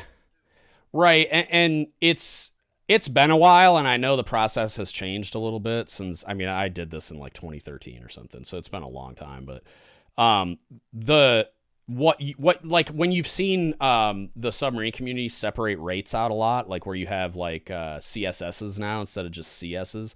Our job is 95% the same. Like you could have sent me to an aircraft carrier and I would have been fucking fine. The hardest part would have been learning how to navigate that giant ass ship. But I could have done my job on an aircraft.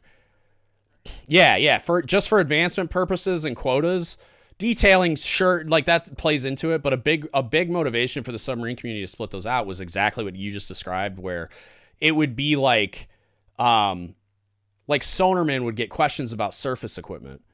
And like like yo submarine. Mhm. Right.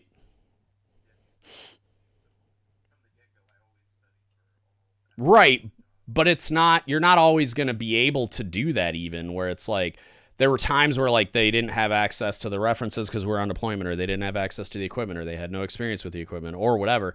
And so they're expecting you to be able to take an exam for like your warfare platform and a bunch of warfare platforms you'll never ever fucking see in your entire career. And so they finally wised up. Well, and that's your community, right? And that's either somebody playing stump the chump that had what they thought was a little bit of niche information. It sounds like they didn't actually know what they were talking about anyway, but like it was probably somebody sitting in an office at a higher echelon command that read some fucking emails about whatever you guys were doing and was like, I'm gonna write this question because ha ha ha. And it's like, no, there's no, like, you're the trusted expert in that room. Like there's a civilian in there from Navy Advancement Center, kind of, yeah, kind of facilitating but it's like she's facilitating the updating of the questions, but the lady we had, she didn't fucking know. Like she wouldn't know if it was the right answer or the wrong answer. She doesn't know if it's the appropriate question. That's what we're there for. So it's like, if the 5 people in the room or whatever agree that it's a good question, which you would think that would be enough of a filter, but it's not, apparently. It like, she's not gonna, they're not gonna fucking stop you. I keep saying she because I had a woman, but like the person there from Navy Advancement Center is not, They're not a filter. They're a pump, man. They're just like, okay, on to the next one, on to the next one. We gotta review this many questions from the test bank today. It's kind of like the Chiefs board where they're like rushing you through because you got to review all these records. So it's like you're the one there, so you're the subject matter expert that gets to decide what's on the exam and what's not. So that's a lot of the onus was on the community. And again, I'm assuming the process is like effectively like procedurally the same, like the way that they go and do it, but yeah, it was like I could have put a fucking question about whatever I wanted on there, and as long as it wasn't insane and the other people in the room didn't like passionately disagree with me, then it's going to make it on your advancement exam eventually, because they pull like I imagine like the test bank has like 1,000 questions and they just kind of like randomly select 100 from whatever, yeah, like so many from each like category or whatever. We do. You review. So the first part of the time you're there, you're doing the analytics for the questions to get flagged, and then for the second part, you're deleting and creating questions, and then some of them. There's a phase where we like tied references to questions that didn't have them for some reason too, like for whatever. Either the references got updated, so we had to like fix it. Because they just deleted all of the outdated references from the questions, but we had to like tie the new reference and whatever chapter section to the question, or delete it if the question itself was also erroneous at that point. But yeah, you do, like when I was there, we did spend a certain amount of time creating new questions too. So yeah, you shouldn't constantly see the same questions. Like, I mean, if you're somebody that's taken the same like level of exam for several years straight, it's like you should see different questions each time. But they only do the AERRs like every few years.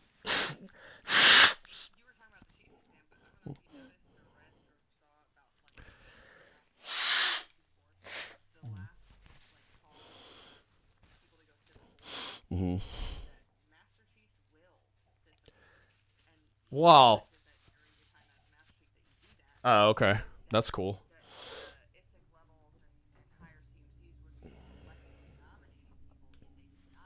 To me, that's what should be happening anyway, because then you're going to get the best people, I would think. I don't know if that would actually happen in practical application, but like within career fields, I would think that it's pretty fucking obvious who the people are that should be there for stuff like that.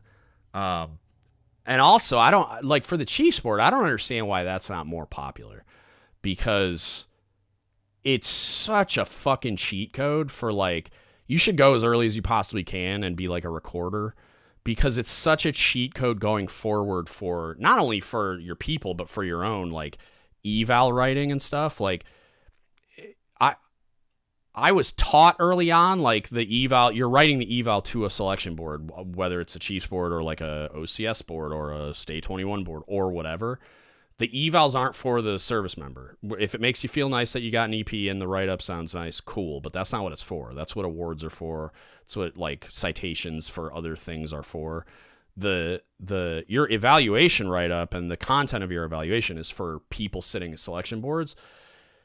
And it's like, I heard that and I was like, okay, so I tried to tailor it to the selection board, not understanding really how that was going to work. And it was a little unique for me because we had the submarine community is usually in a submarine specific room with submarine chiefs that understand the lingo and any, acronyms and all that other bullshit. But for supply and admin, they were on combined boards with the surface folks. So like, if you're like, we would write supply department chief on an eval as SDEA, and it stands for supply department enlisted advisor. No one outside the skin of a submarine knows what the fuck that means. So you should be writing department LCPO because everybody knows what that means, right?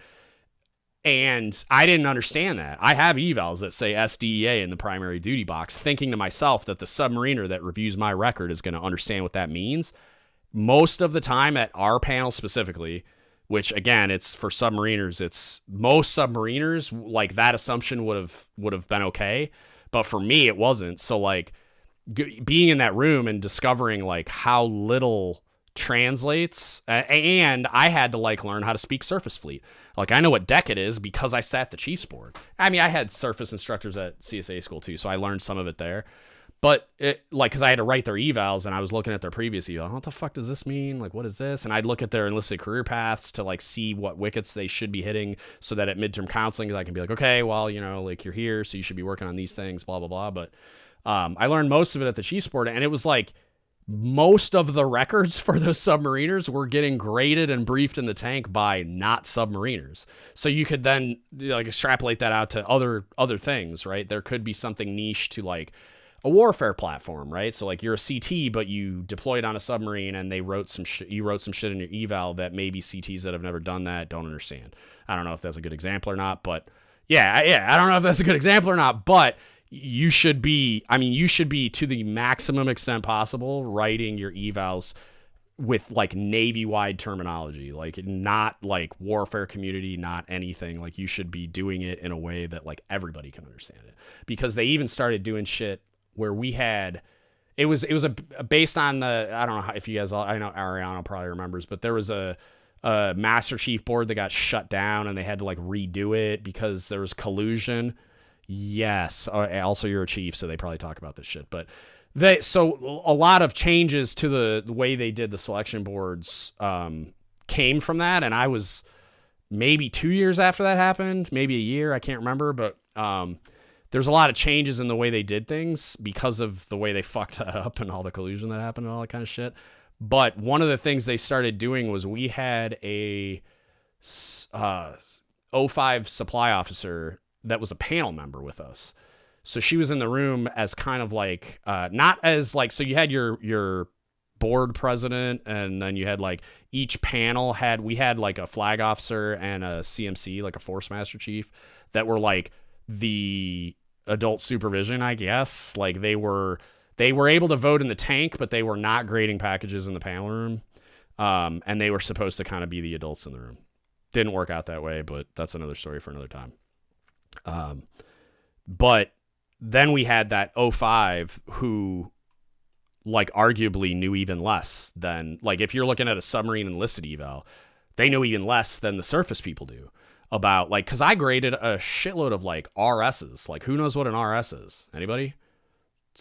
Well, right. So like, I thought they were SHs still. When I showed up to that board, I was like, what the fuck is an RS? I've never heard of this in my life. And so I had to get like briefed on it, and like, but I'm telling you, like, we did the smaller ones first. So it went, I think we did sub LS, then sub CS in that order.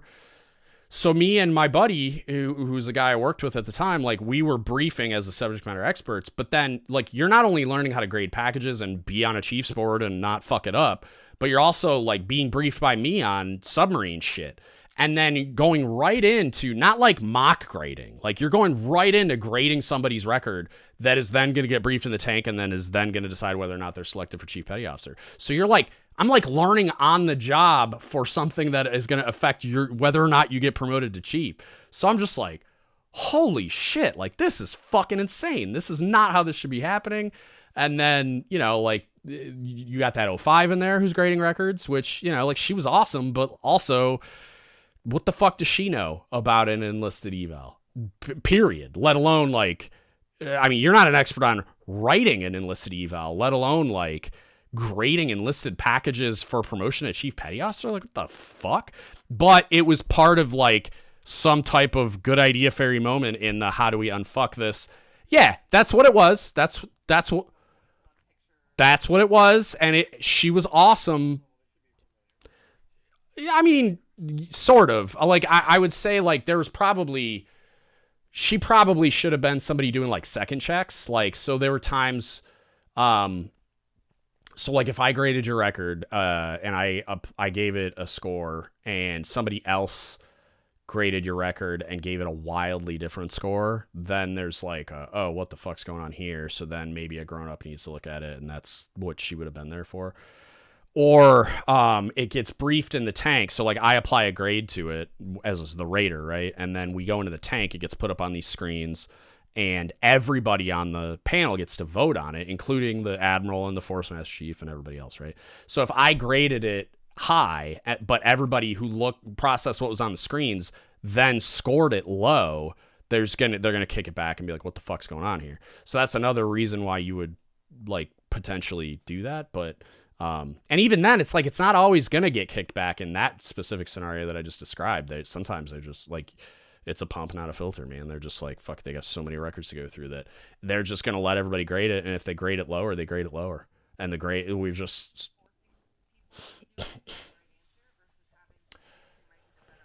I think, yeah, I think building it into a job description for certain positions makes sense. So like, for instance, I was at a Flagstaff doing inspections on submarines. So like, I was one of like 3 or 4 Master Chief level jobs in the submarine force for my career field. And I wasn't a Master Chief yet. I was a Senior Chief when I sat the Chiefs board, but um, there's not like, so if you're mandating it, it's Master Chiefs only, which for the Chiefs board, you're as a Senior Chief, you're allowed to be a board member. Beyond that, for Senior Chiefs and Master Chiefs, which I think Senior Chiefs should be allowed to select Senior Chiefs as well, but whatever. Um, the huh? Right. So then that would make it so that, yeah, only Master Chiefs could do it if that's what they're doing. But, or you could have a Senior Chief that's only there for part of it where they're selecting Senior Chiefs. I don't know how they do those combined boards. I never have to do one of those, but yeah, it's like if you're gonna say Master Chiefs only, that complicates things for small communities like the submarine force because there's like 3 of us. Yeah, and I think it should be. I I I think it. Yeah, I think it should be. I think it should be a forced function for certain people because just for the simple reason of like, if you're going to pay me to be a Master Chief, I should be doing Master Chief shit. And that's Master Chief shit. But it's like, there are certain situations where I think it's totally fine if a Senior Chief's doing it, especially the Chief Selection Board. But yeah, I think it should be built into certain job descriptions like ATG, like, the senior enlisted leader at an A school. Like you're somebody that is a fucking like you're an embedded expert. There's collateral duty senior enlisted leaders for like the C school pipelines for us too. So I imagine that's true for other communities. But like, I would think it would be like somebody for you guys, like the CT specifically, if you have a command senior enlisted leader, that command senior enlisted leader should be sitting boards. Like, you're the one that has the bandwidth to do it. And if you're in that position getting paid to do that thing, I feel like that's one of the duties and responsibilities that should be built into your job description. But at the same time, if you're somebody that's on shore duty and it makes sense, because that's the other thing is they don't like to let people that are at operational commands do it because it's hard for an operational command to let you go, and your schedule can change and demands can change. And for them to gap because you're there for at least 2 weeks usually. For the Chiefs board, we were there for 2 straight weeks. And I mean, we were working 12 hours a day, 6 days a week. I mean, it's fucking intense. And it's like it's hard for somebody to leave a command for that long when it's an operational command and be able to do it. So a lot of the times they don't even let people like that apply. So that again would make a lot of sense to just build it into the job description and just the expectations, like the duties and responsibilities of certain jobs. And I think there's enough of those out there. Cause like we did review shit we were reviewing like the A school curriculum. It was one of those things out of the book, like a job duty task analysis for the CS training pipeline. And we met at the A school, but the people that showed up, I mean, there was like CS Master Chiefs from like Air Pack and Air Lant and all this other shit. So it's like, those guys are out there. They're just sitting in offices being CS Master Chiefs. Those are the fucking people that should be sitting the boards. Like, if they got to that position and got promoted to Master Chief, because it's not the same thing, right? There's plenty of people on the service side that get selected a Master Chief because they stick around long enough, but not all of them get detailed to those jobs, right? Like, and even in the submarine community, there's plenty of Senior Chiefs, but they don't all get detailed to the job I got detailed to, and then got selected a Master Chief in large part because I was doing that job and amongst other things. But like, there's only 4 of those jobs in the whole submarine force. So it's like, yeah, those are the people that should be sitting the fucking boards every year if you have to. Like, because the submarine community is small. It's like,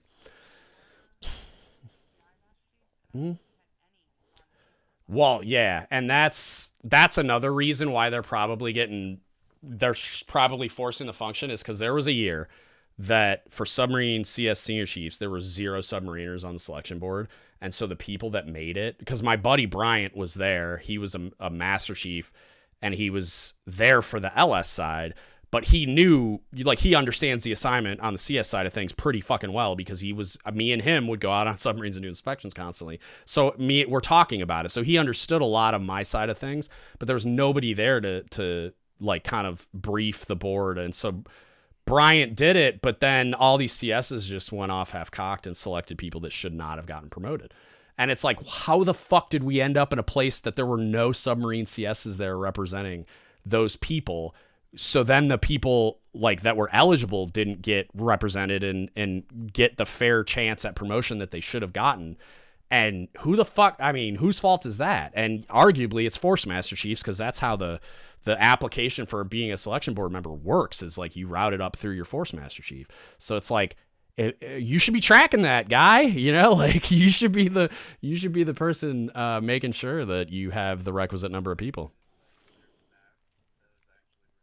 Of course, sure, 100%. Yeah, I suspect that's what's happening, and then they probably. But even then, it's like, okay, your admin people can track it. Like, I'm not saying they can't delegate the tracking of it, but there's no fucking way we should ever end up in a place that there's not representation on that panel from the relevant career field. So it's just like, that is a failure. Yeah, they do. I'm sure they do now. I would hope, but. Yeah, I mean, it was ridiculous. I mean, there were people that should not. I mean, there's always people that get promoted that shouldn't get promoted because the system's broken. But in this case, I mean, it's a very small group of. I mean, you're talking like 80 people are eligible, and they're only going to promote like fucking 5 or 3 or so. So it's like the bar's pretty fucking high, and there's a very hard and fast there's hard requirements, like objective requirements, and then there's kind of subjective requirements, sort of. Like, it doesn't say shall on the ECP, but it's basically shall when you get in that room. And so that's what Bryant, like, briefed to the room, and then these dudes just did whatever the fuck they wanted. And Bryant can't possibly supervise all of that shit.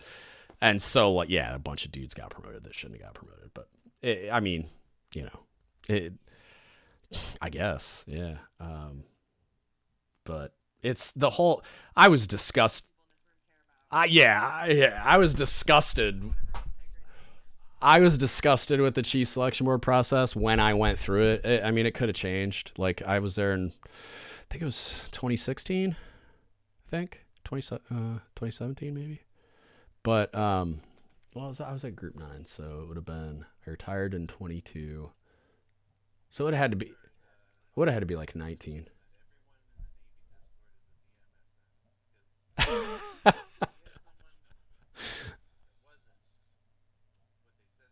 Yeah. Oh, okay. Yeah. Yeah. LS2, I think. LS2, yeah. Yeah, I don't know. This yeah. Mm-hmm. It's just some troll account with like the name of the person was from like the Nerds movies or something, and like it was just a troll account, and they were trying to claim they were one thing, and all the CT homies got involved and fucking figured out who it was pretty quick because they're ninjas. And yeah, it was some LS2 that was just trolling, like being in the comment section, being a douchebag. I'm just like, all right, whatever puts wind in your sails, I guess. Fucking. I just didn't get it because he wasn't even good at trolling. It was like, just be funny at least. Fuck, man. Like, if you're gonna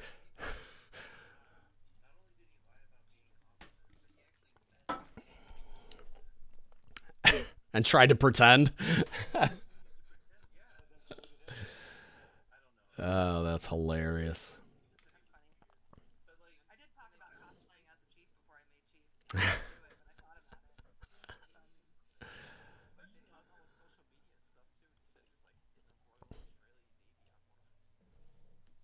All right. I mean, that's just like, at some point, it's mental illness of some kind. It's probably a personality disorder, but Whatever. Yeah, I'm like people like occasionally will get in the comment sections on like YouTube or social media or something and try to troll, and it's just like be good at it. If you're gonna come at me, like be good at it. Because a lot of times it gets diffused because I'm just like especially on Reddit, I'd get like not like they were trying to troll, but you get like a lot of vitriol in their comments just because I'm an easy target, and I know that, and that's fine. I knew what I was getting into when I started posting shit on Reddit, but the mods all warned me. They're like, "We don't want you to get your feelings hurt." I'm like, better men have tried and failed. I'll be fine. And I'll like just diffuse it by saying, well, why don't you come on an episode and we'll talk about it? Or like I don't react. Yeah, I don't react with like emotion because I'm just like, well, why do you feel that way? Like, what happened that made you so angry about this thing? And it's like, and they're just like not expecting that kind of conversation. They're expecting me to get butthurt and like come back at them with some bullshit. And I'm just like, yeah, no, that's like, I know what's going on here and I don't care. Like, you're not hurting my feelings. Like, I'm not going to get all riled up about it. Yeah, it usually gets diffused pretty quick. Like all of a sudden start being a little nicer, or they'll just stop, like delete what they commented and just disappear and shit. Or like, I'm like, what the fuck, man? I could be fun to like get some like Reddit troll on here to talk about some shit. I had a really like clearly just traumatized nuke, a surface nuke in the comments about, I want to say it was like the original Why Nukes Are Mad All the Time episodes that I posted to Reddit, and just like the fucking like going hard about like how I'm a big idiot and I don't know what the fuck I'm talking about and all this. And I'm just like, but a lot of it was, and then it just turned into them relaying all of their trauma from being a nuke on an aircraft carrier or something.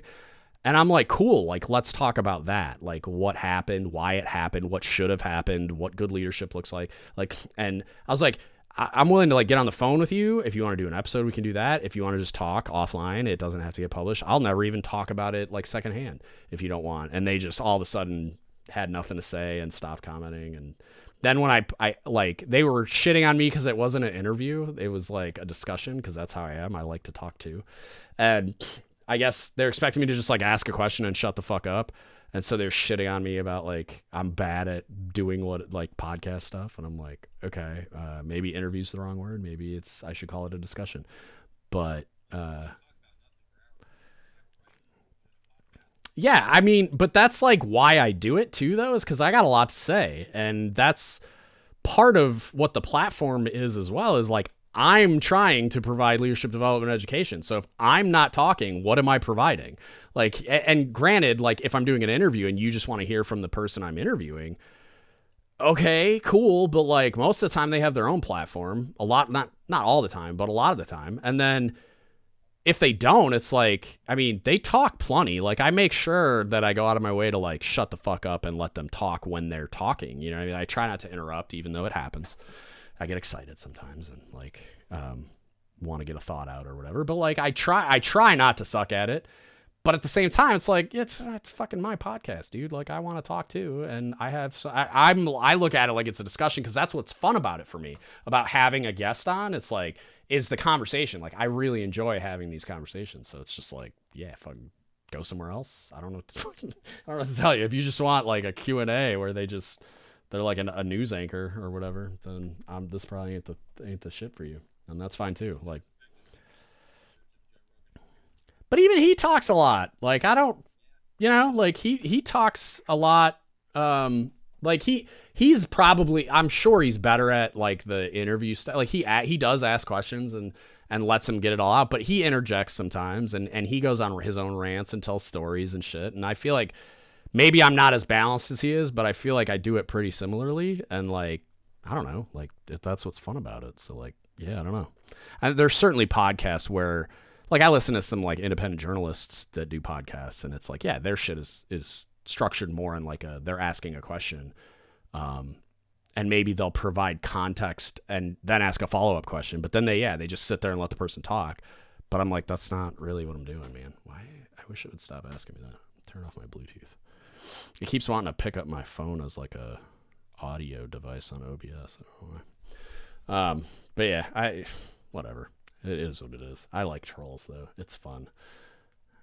I think it's funny. I like when people come at, because like I listened to David Goggins talk about he was trying to break the pull-up world record, and people were telling him not to read the comments and all this shit because they were just destroying him, because I guess his pull-up form was trash, and like people were like, there was just a shitload of negative comments about how you're never going to accomplish this because you're doing it wrong, and here's all the reasons why. But they were like shitting on him. They were like laughing at him about like, why are you even trying to do this? Like, you're not built for it. You're not the guy that's going to do it, blah, blah, blah. But inside of all that, like trolling and just negative like feedback, it was still feedback. And he goes, so you look at it and it's like, yeah, okay, maybe they're just being assholes. But if I see 6 comments that say my pull-up grip is wrong, I'm going to look into the most optimal pull-up grip. And he said like that reason he broke the world record eventually was because he did that. He like went, yeah, well, I mean, he like found the relevant pieces. You know what I mean? There was some value in some of it where it was like, yes, they're just here to be assholes. But at the same time, if I see a trend of like everybody's making fun of me about my pull-up grip, well, maybe my pull-up grip's fucked up too. And they're just assholes relaying it in an asshole way. So I'm like, I read it, I engage with it, and I consider it. And I like a lot of times I'll ask questions and be like, of people like Ariana that knows me pretty well. I'll be like, hey, do you think that I like do this? Or do you think I should change this or whatever? But other than that, it's like, yeah, I mean, a lot of times there's some goodness in it. And sometimes like when people come at me and it's like not like vitriol, but it's like constructive criticism with skeptical hippo eyes, where they're like, they almost want to troll me, but they don't want to be a dick.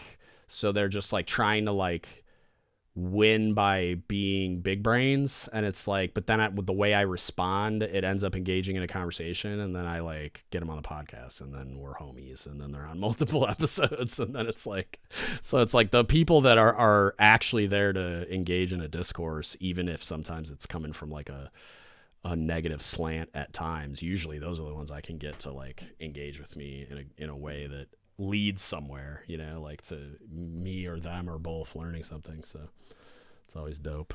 But and you got, do any of you guys go ahead? Yeah. Mm-hmm. Mm-hmm. Yeah.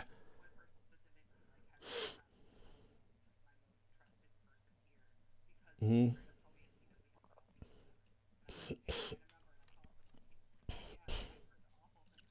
Yeah. Yeah. Tell me more. Yeah. Tell me about it. Mm-hmm. Mm-hmm. Yeah. Mm-hmm.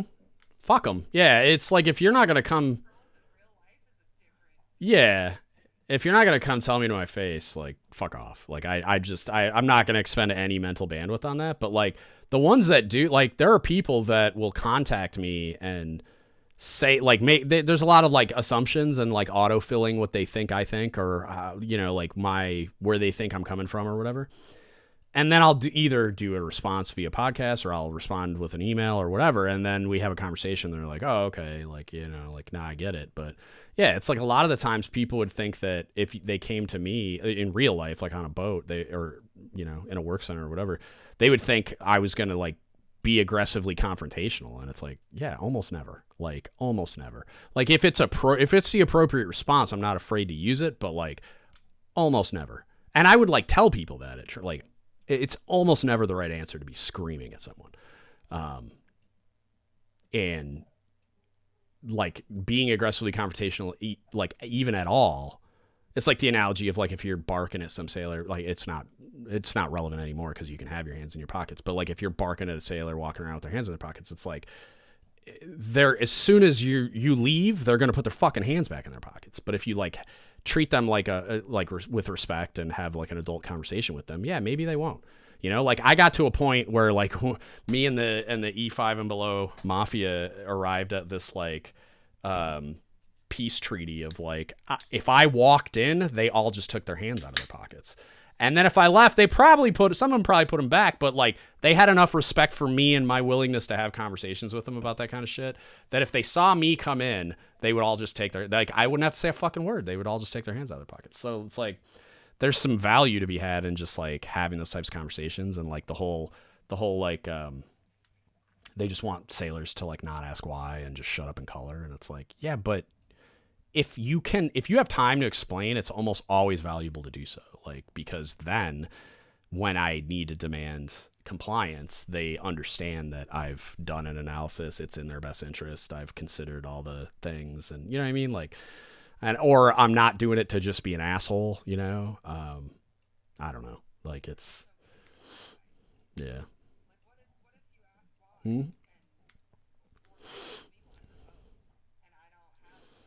Well, then you need to, well, it depends on what it is, I guess. Like, you need to examine what's happening there. Cause I had what I believed to be a good reason that I could articulate about why I would tell people to get their hands out of their pockets. But a lot of people probably didn't. Like, I bet 90, like, oh, just cause it's in the uniform regs. And it's like, yeah, okay. But so's a lot of other shit that people don't pay attention to. Yeah. Well, and that's, mm-hmm. Mm-hmm. I think there's value. But I think there's a lot of value in saying what you just said. Like, look, I wish I understood. I have tried to find the answer, but until it's no longer in this policy or procedure, we have to do it. And it is what it is. So like, yeah, it sucks. I get it. And I don't quite understand why. And I'm trying to find out, but we are where we are. It is what it is. Like, I'm not going to voluntarily violate policy until because there might be a good fucking reason for it, and we just don't understand what it is. And that's the conversation that I would have, is like, because there were times I came out of the Chiefs mess and had to tell my division and department that we were about to do something fucking stupid that I thought was stupid, and that I said as much to whoever, was forcing it down my throat. But then I lost the argument. Or we lost the argument, which happened quite a bit because my CO was a psycho at the time. But it was like the whole Chiefs mess would be like, this is a fucking wrong thing to do. And then he'd just be like, well, we're doing it anyway, so get to fucking work. So then I had to go tell my division about it. But it's like, I'm not going to stand there and degrade the fucking CO and all that kind of shit. So it's like, it was kind of like an unspoken understanding of like, my guys understood that if I could explain it, I would. And I very, very often did. So they trusted me. So if I came out and was clearly frustrated, and because they would be like, look, like, I understand what the reaction is going to be to this. I just need you to trust me when I say we have to do this and we have to do it this way. And they would just read between the lines. They're not dumb. They fucking get it. Like, they know I'm not going to tell them to. It is. Mm-hmm. Mm-hmm.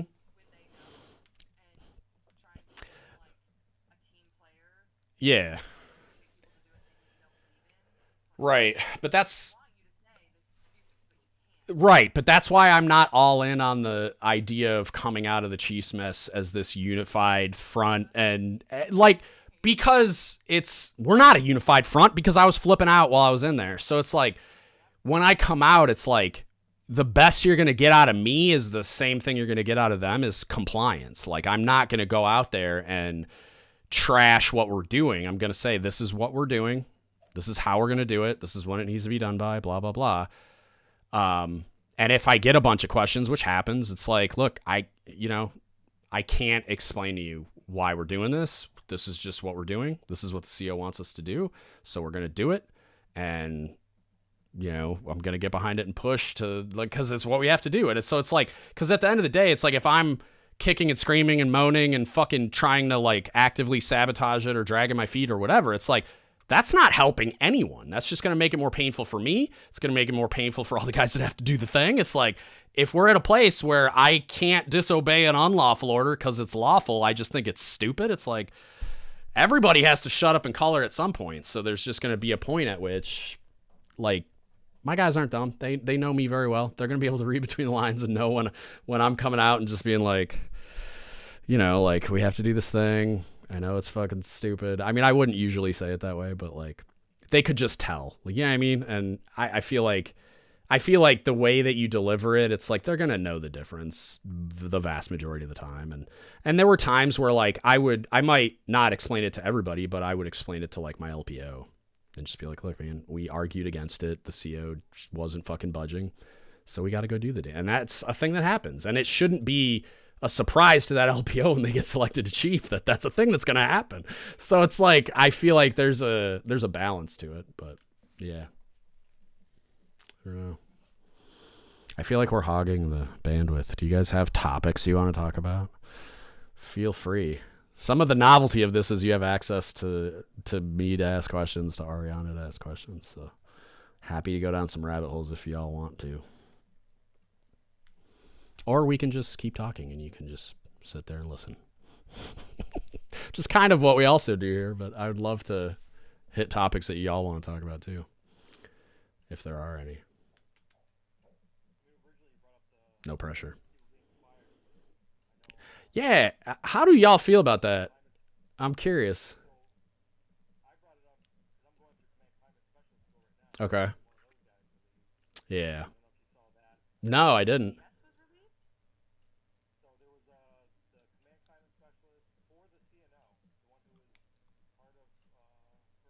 God damn. Mm-hmm.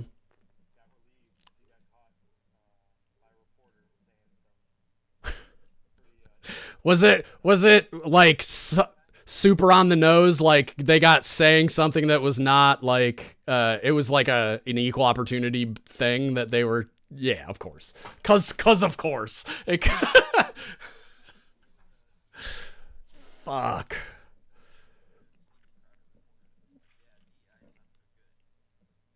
Oh well. Mm-hmm.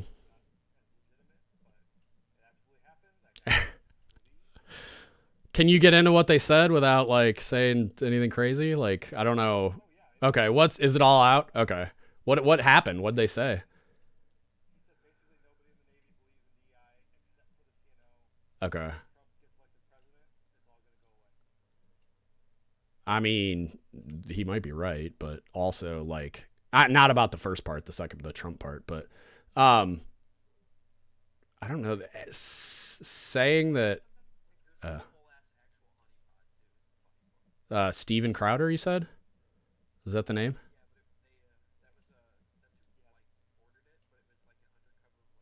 Oh, somebody like caught him. Yeah, gotcha. Yeah. Oh, okay.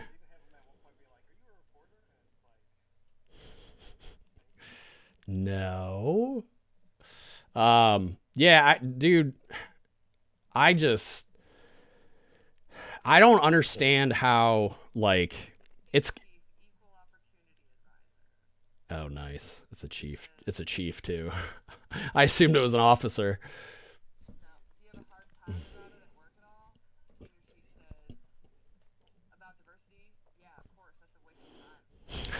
It's your whole fucking job. Oh God. Well, it's. I get like the sentiment. He's probably because like he didn't. I'm sure the guy didn't get to clarify anything, even though he shouldn't have been saying it. But like, well, but what I'm saying is like, what's a waste of time? Like the entire program, like everything all the way back to Zoom. Right, but so DEI has become a label for like that woke stuff. So it's like he might mean shit that's happened in the last 5 years, not like Zoom waltz equal opportunity from the 60s forward or late, I guess early 70s, I think. Um I do too. I do too. Yeah. I do. Yeah.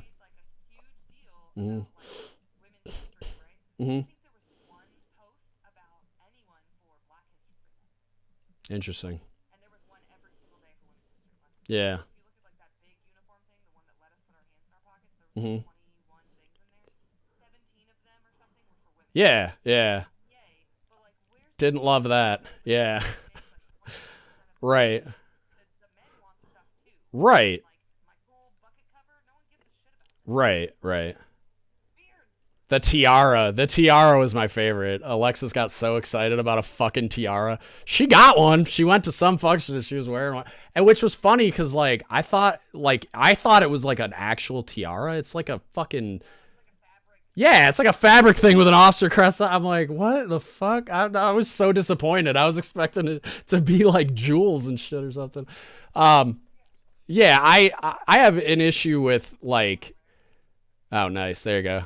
You should just put an anchor on that and wear it to khaki ball. That'd be lit. And they'd be like, what? They authorized tiaras? God damn it.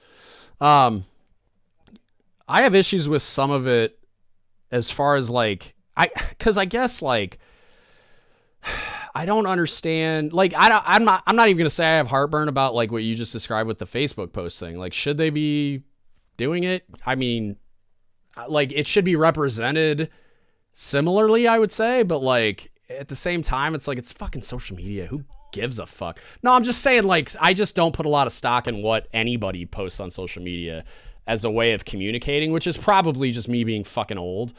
But, like, you know what I mean? Like, the only reason I post shit on Facebook is because my wife wants me to. Like, well, like a fucking happy anniversary thing or, like, a birthday thing. Outside of that, all I do is share funny memes and shit, and that's it. Like, and it's... The only reason I have an account, there you go. The only reason I have an account is for the podcast. Like, it's not something I give a fuck about. I don't even have a personal Instagram account anymore. Or I probably do, but I mean, I haven't been logged into it for years. And again, I created one because my wife wanted me to, and then I just never used it. And so I'm just like, whatever. But like, I don't know, like with the DEI stuff, it's like, it feels like, I guess kind of what we were talking about earlier with like Good Hearts Law, where it's like becoming this thing where, like, when people call it virtue signaling, I feel like what they really mean is it's almost like you have to, like, signal that you're doing the thing that everybody expects of you, just like you do with, like, anything. Like, are you showing up are you active in CPO 365? Are you doing volunteer work? Are you doing education, off-duty education? You know what I mean? Like, it's become one of those, like things that people kind of expect you to just be like recognizing and or involved in a way that's like performative more so than, cause like I had a conversation. I think I was talking to Teresa Carpenter. She was at PAO, and we were talking about like in real life practical application in my career, I've never once, and granted, I'm a straight white dude, so like there's the disclaimer. But like on submarines, I've never once encountered anything like racism, like discrimination based on like sexual orientation, sex, anything. And to take it a step further, right? And because like I personally, of course, haven't been because I'm a white dude that's straight. So like, why would I be? But then, I was a simio, yeah. Mm-hmm. And I never had any complaints either. And like I had to have some conversations, like some counseling sessions, but it was more like as the culture of submarines evolved, you couldn't say certain shit anymore. Cause like me and my buddy Jake, who we're still friends to this day, he attended my wedding, like, and he was like my sea dad on my first submarine. He's a Mexican dude. His name's Jake Almanzo. Shout out to my boy Jake. I love him to death. On my first boat, my name was Cracker. His name was Beaner. That's what we did. That was submarine culture in the early 2000s. There was all kinds of other, like I talk openly on podcasts about how by today's standards I've been sexually assaulted hundreds of times because that was submarine. That was what they called the locker room mentality on submarines. Credit card swipes, off buttons, people grabbing your balls, ball tapping you, like humping you, just all kinds of crazy shit all the time, dude, all the time. So like, that's what it was back then. So like on submarine number 2, when I'm a chief and I'm the simio, I had to have some conversations with people about that kind of shit. Like that's not what we're doing anymore. You know what I mean? Like, but like it wasn't like they were doing it because they hated a certain demographic or looked down on a certain demographic or thought they shouldn't be here or whatever. Cause like back to my very first submarine, there were openly gay dudes on my first submarine. One of them, like 2 of them were good friends of mine. One of them was like we called him like, he was like the mom of our group. Like we would go out and get blackout drunk in Waikiki, and he was the dude that like made sure we got home safe and shit. And everybody knew, nobody fucking cared. Like we had a going away party for this dude Josh that like he was a YN2 that was leaving the command. And I mean, we had this big party where everybody had like pink wristbands and headbands on, and there were dick straws in all the drinks. And it was just like, nobody gave a fuck, man. We were just like, you're a submariner and you're not hitting on me, so I don't give a fuck. Like, why does it matter? And then on my last submarine, we weren't integrated. Well, we were integrated. The officers were integrated, but the enlisted weren't. And so, like, never, to my knowledge, I'd have to poll every single female officer that was on board. But to my knowledge, never had any issues with them. They were just submariners. Like, they were just people on the crew. Like, I'm still tight with a bunch of them. And, like, shout out to Pico. I don't know if she listens, but her last name was Gaio, so we call her Pico. Pico de Gaio. Get it? No? All right. Yeah, everybody called her Pico. And she was the shit. I fucking loved her. She was like my favorite officer on the whole submarine. And same thing. Like, we took female enlisted underway on my last patrol there, and zero issues, man. There was a couple, like, I definitely lit a chief on fire for saying inappropriate shit on watch to one of the plainsmen. But it was like, and it was that locker room bullshit. Like, when submariners find out what bothers you, they're immediately going to start pushing that button as many times as they can, because it's just what we do. Like, we just fuck with each other relentlessly because it's part of the way that you deal with the stress of being in that environment. I'm sure other communities do it too, but it was more just fucking with somebody that, like, we did it to each other constantly. So, like, they just didn't adjust their behavior for, like, female enlisted being on board and they were effectively guests. Like, they were TAD from another command. And so, like, and it's not like I didn't get a Simeo complaint there either, because I got fucking made the Simeo there too, because I had the NEC and nobody else did. Fuck my life. But same thing. It was like she didn't even complain. I was just like the senior supervisory watchstander in the room. So after we got off watch, I lit that chief on fire because he was being a fucking idiot. He was like just begging to get in trouble. But luckily, the person that he was fucking with just thought he was a creep. And kind of like wanted him, and I told him to knock it off while we were on watch, and then when we got off watch, I just laid into him. But yeah, I mean, that was the kind of shit that happened. And so, like, I never, and again, like, I've heard from people that have, like, so Amber, black female, she was a gunner's mate, she worked for me at the A school and then separated, but she's been on the podcast a bunch of times. She had some racism shit happen where, like, somebody was treating her like shit because she was a black woman. So I know it definitely happens. Like, that, it's a real thing. And I was never in a position to have, like, firsthand knowledge because I'm a straight white dude, most likely. But also, like, I don't know. It just never fucking happened to me that I know of.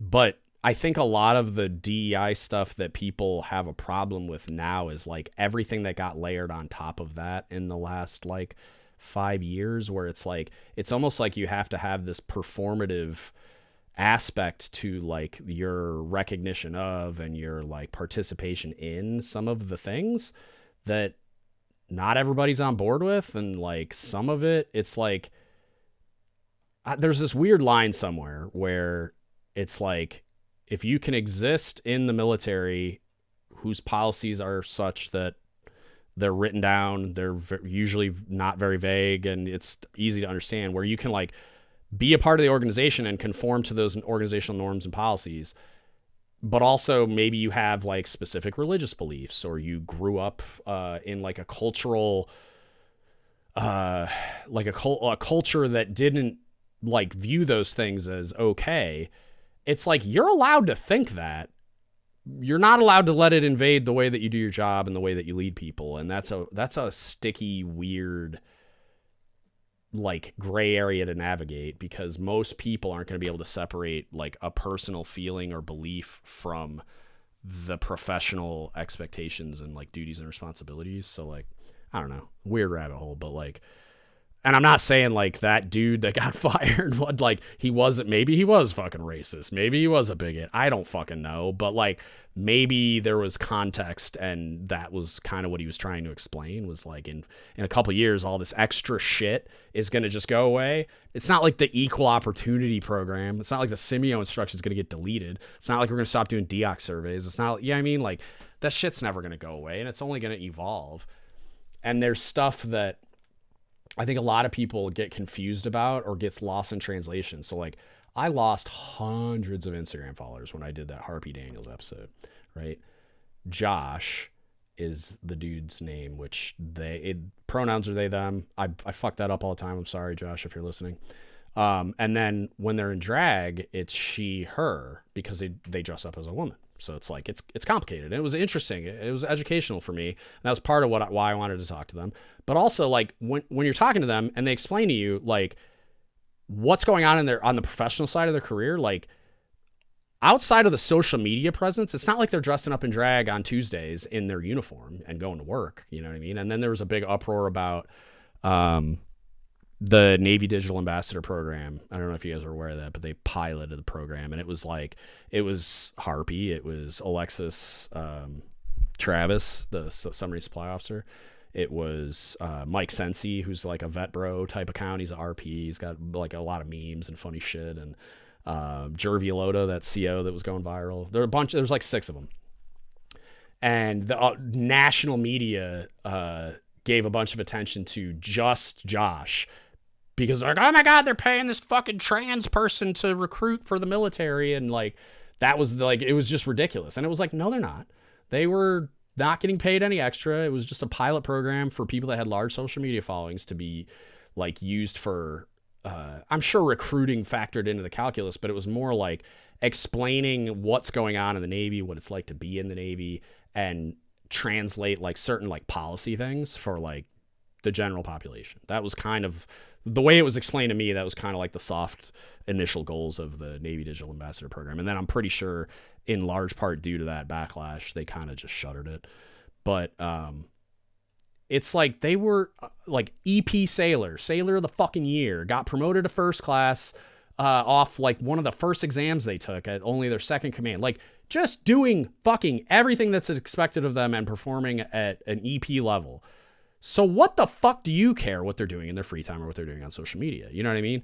So there's that, but then there's another side of it where it could become like something that impedes work, and it's more important that they're doing all these other things that would fall under that DEI umbrella, sort of, that people have a problem with because, well, if they're not performing at work, then it's a problem, I guess, or whatever. And to my knowledge, I don't know of any like instances of that happening where somebody's like transitioning or somebody's doing something like, because Josh is, I mean, he's not a trans person. He's just a biological male that identifies gender neutrally with pronouns.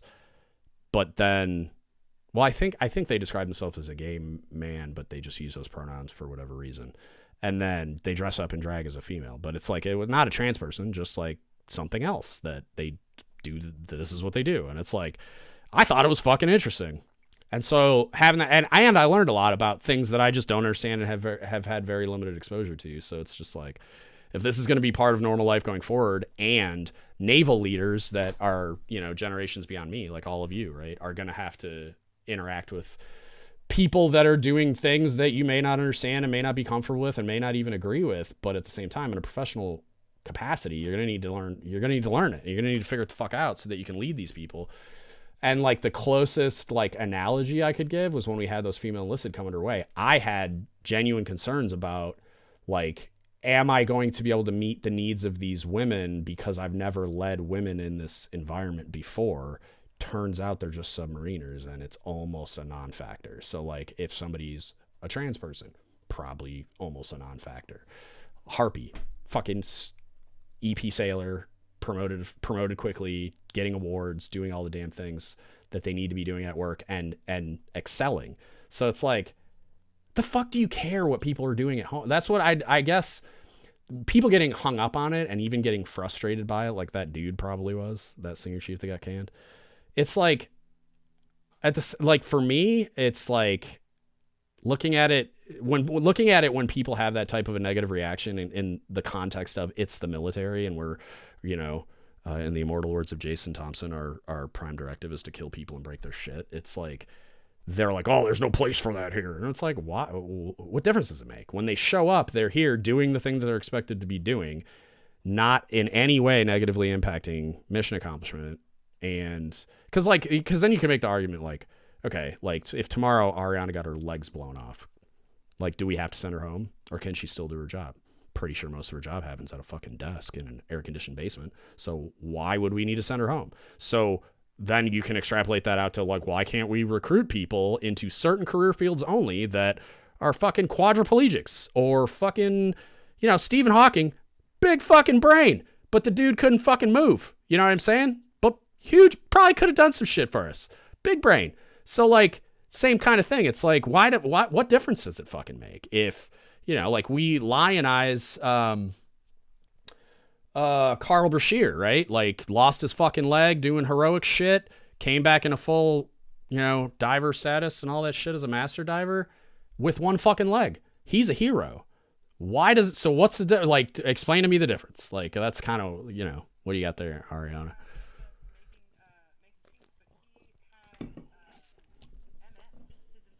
Oh, damn. Yeah. I wasn't actively hiding it, but I had a giant tumor in my face while I was standing diving off, so watching a submarine. So there's my clout moment.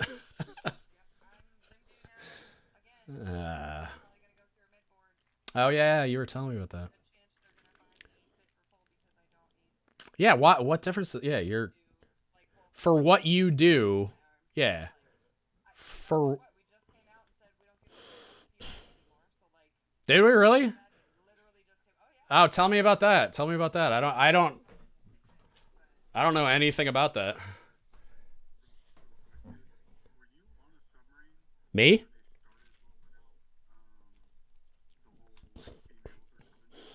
So I went, I was on shore duty when the enlisted women on submarines policy came out. But that was enlisted side. On my first boat, it was all male. Second boat, special projects was all male. So like I was on the Jimmy Carter, so it was different. They were actively integrating the first female officers while I was on Carter. And then third submarine, I had female officers, and there was female enlisted on, just the GNs, I think. And then they were actively converting some of the BNs. And by the time I left that boat, they had integrated a few of them. But so yes is the short answer. But I was only on one submarine with females on board, and it was officers only until that very last patrol. We took like a dozen female enlisted from the Michigan, I think. Yeah. No, the Ohio. Mm-hmm. Mm-hmm. Yeah. Mm-hmm.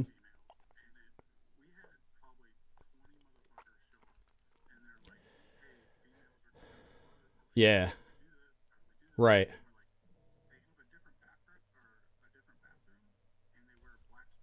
100%. Yeah. And you go do it. That's it. Nothing. Yeah. Yeah. Yeah. Yeah. Yeah. Well, and that's like, I always laughed when people were all like concerned about lowering the standards for buds and stuff. If a woman were to get through buds and then actually end up getting a trident, it's like, people are like, oh, they can't do what they're not strong enough. They're not this, they're not that. I'm like, okay, go watch the CrossFit Games. But go watch the CrossFit Games. There's a woman named Samantha Briggs. She's British, but God, to be fair, some of those women are 100% on performance enhancing drugs, and some of them are steroids. So you probably couldn't really do that. Even though they should probably just be giving steroids actively to people like SEALs, but whatever. Different debate. But if you go watch some of those women, it's like, yeah, like Sam Briggs could pick a grown-ass man up and carry him fucking however many yards to a helicopter and do, like, she'd pass buds and be fucking laughing at those motherfuckers. So it's just like, there are 100% women in the world that can do it. Now, do they want to do it? That's a whole different fucking conversation that I feel like people should just understand going in. It's like, I remember I was at CSA school and I'd have to, as a senior enlisted leader, I have to go into every class and talk to each class while they're in their first week. You just like a quick in-doc, you're introducing yourself. Hey, this is what we're doing here. Anybody got any questions? And I'd just talk about how submarines are cool and shit. And enlisted women on submarines got rolled out while I was there officially. Like we knew it was coming, but like the official policy got rolled out and they had like an application process and stuff for the first few groups. And I would go in there and talk about it because our demographics at the A school, like every CS A school class was, I would say on average, 65% women. And I would go in there and ask, I'd be like, hey, enlisted women on submarines. Submarines are dope as fuck. I'm always talking about them. You guys all think it's cool as shit. Who's trying to be on a submarine, ladies? Every other class, I might get one that would raise their hand and be interested. And then I'd sit down and talk to them about it. And a lot of the time, 50, 60% of the time, they would be like, never mind. That sounds terrible. Right? So it's like, it's a very specific type of human that's going to be willing to even try some shit like that. So when you're thinking about buds, especially with like the familiarity that normal people have with SEALs and SEAL training through popular culture and documentaries and all the goddamn books and everything and the podcasts, it's like they kind of have a pretty good idea of what it would be like to go to buds generally. Like obviously without experiencing it, you don't know, but you know what I mean? Like they kind of know, and they're like, fuck that. I don't want anything to do with that bullshit. And so it's like there are a very, very small minority of women that would be even remotely interested in trying something like that. And there's 100,000% women in the world that could get through buds. I'd bet my kidneys on it. But so far, there hasn't been one that has wanted to that could also do it, show up to buds.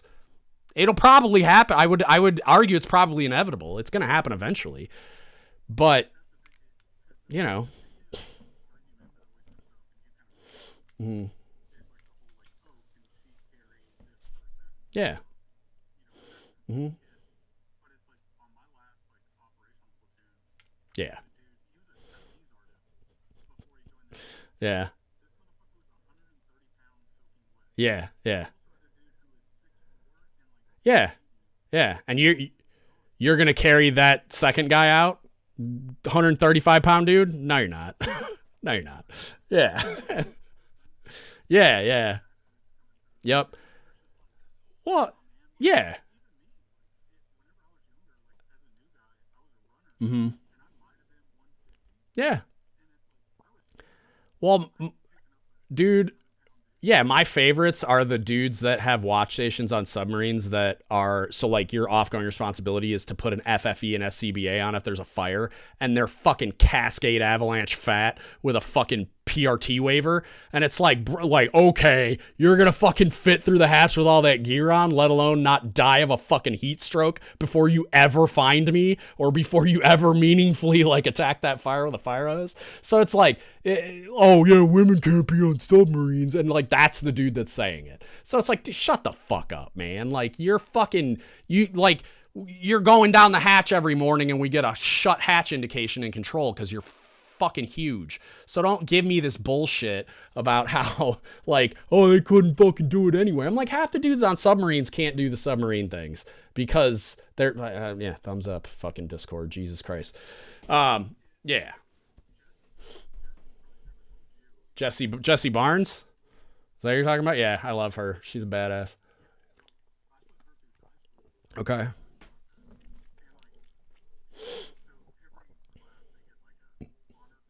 Mm-hmm. Yeah. Mm-hmm. Nice. That doesn't shock me at all.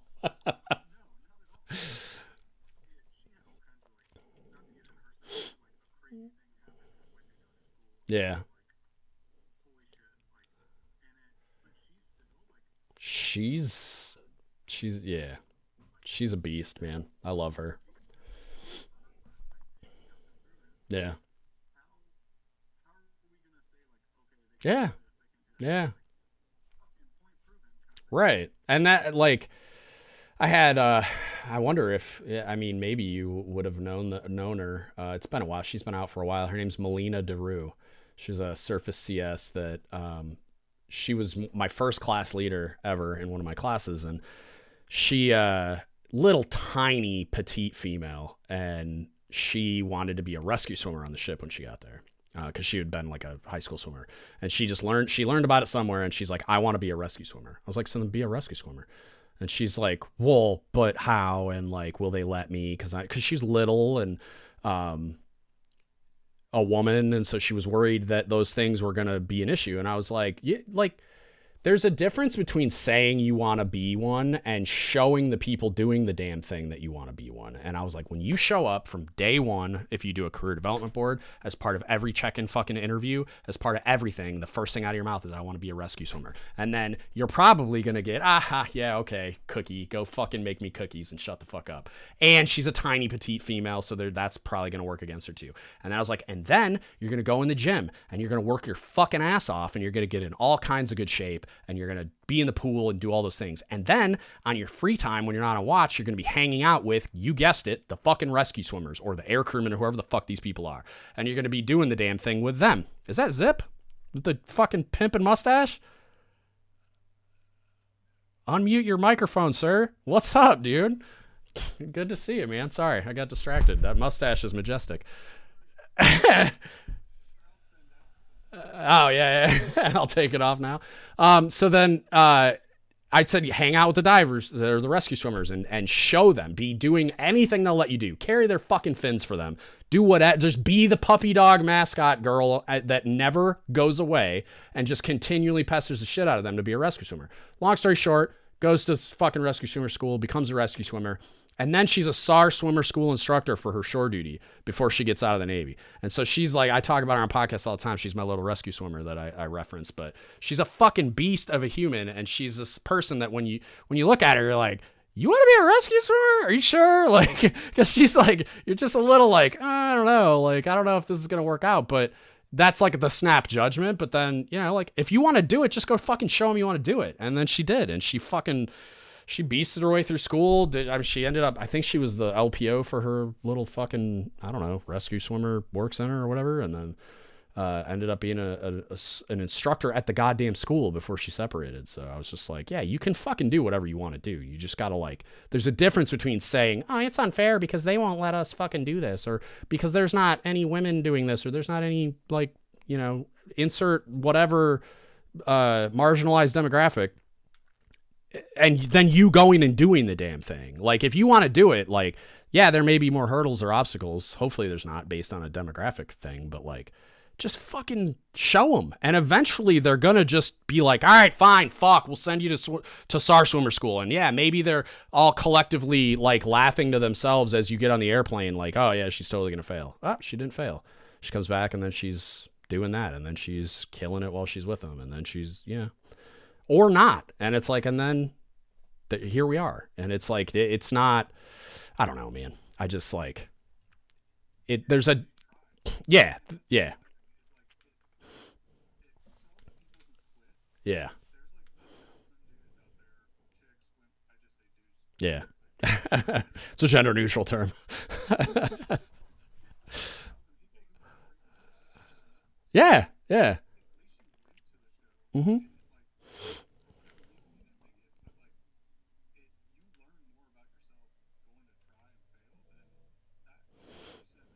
Mm-hmm.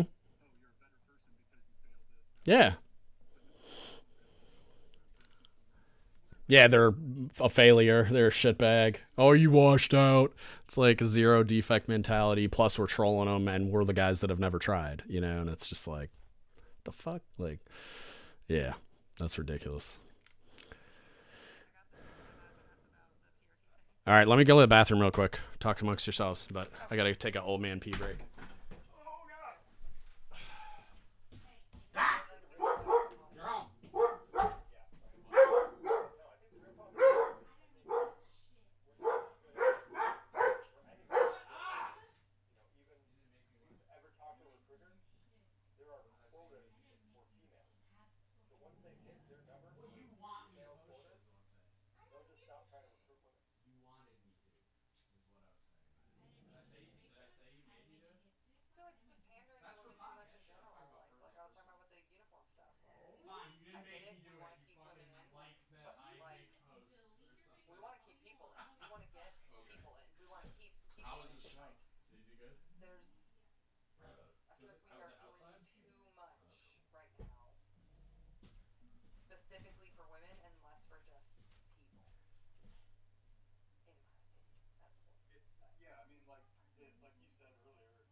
Just that I made an argument, and I actually submitted it to the UMO that like I think that we should just some stupid things like nail color. Like why can I not have green fingernails, but I could have a tattoo of a hand with green fingernails on my hand if I wanted to, right? I could have fucking anything all over my hand tattooed, but that's not detracting from the uniform, but my nails would be.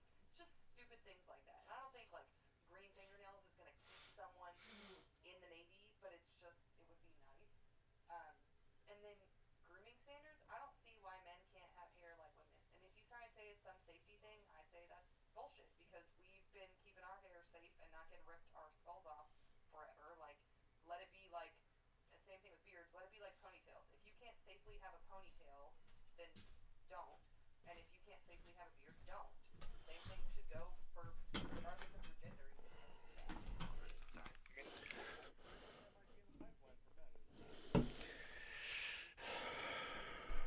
I'm. Ugh, Jesus.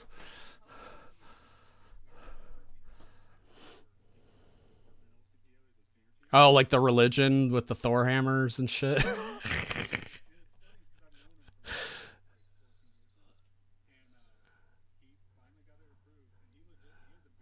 Yeah.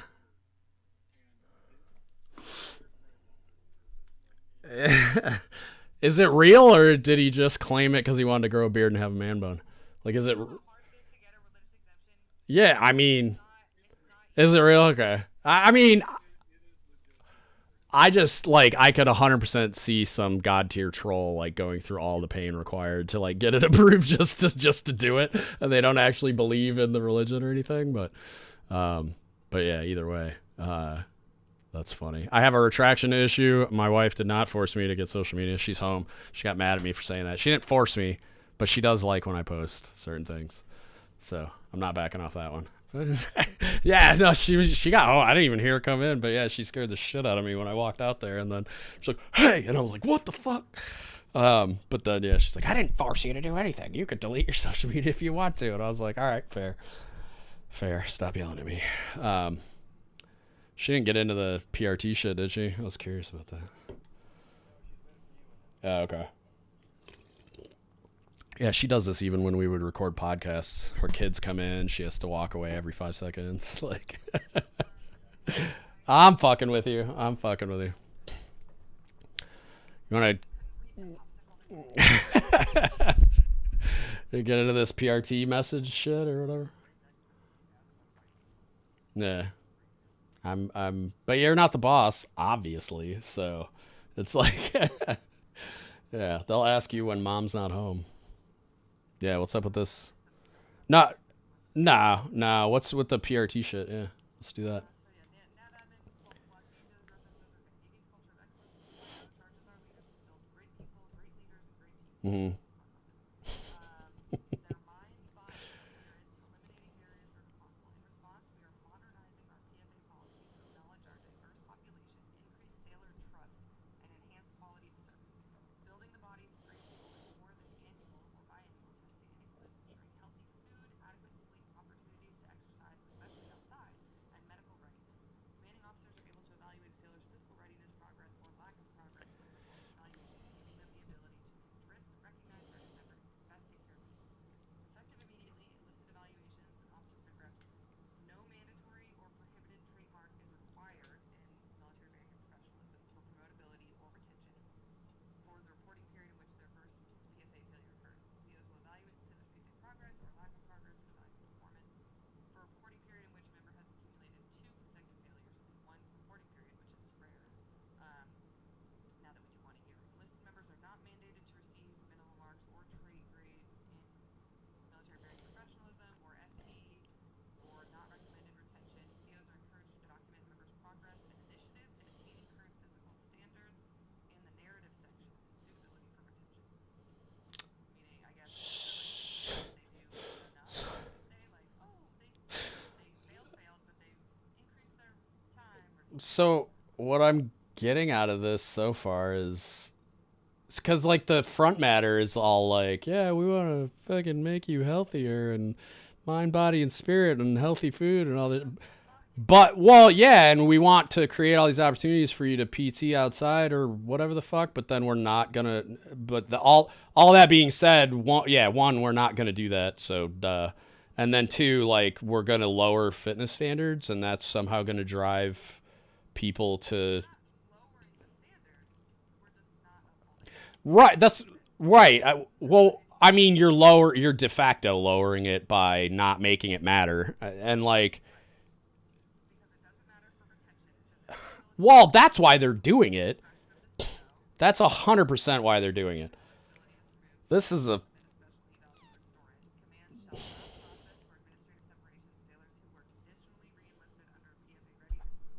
This is a food for freedom waiver for the whole Navy. That's what this is. This is a fucking.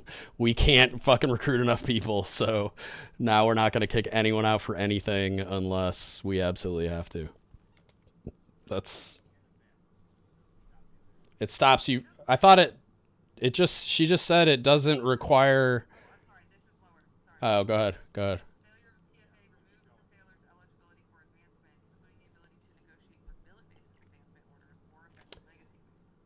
Through submission of an adverse eval, no submission is no longer required. COs who decide not to issue an adverse evaluation and withdraw advancement are directed to That's the key. That's the key. If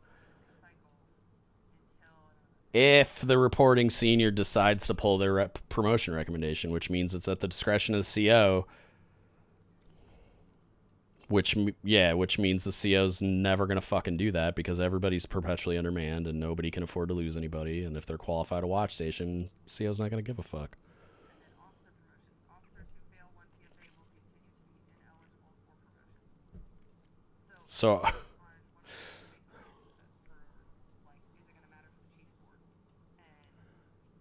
And someone was like, if will, just like before when they like yeah, if you think one shit, like, yeah, if you think for a second that they're not going to hold it, like, but the key here is if it's because it says you're not reporting it in the military bearing thing, like you're no longer required to do that, but are you still reporting results? Yeah, because the only thing the board can see is what's on your evals for PRT. I can't see prims, so as long as they're still reporting the result, yes, it's 100% going to get held against you. And I'm not even saying that like.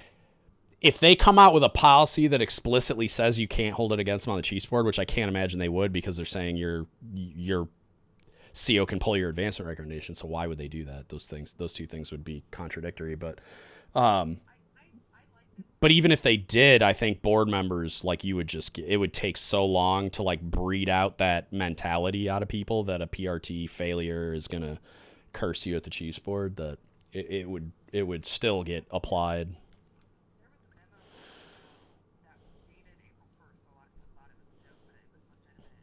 Yeah. changes.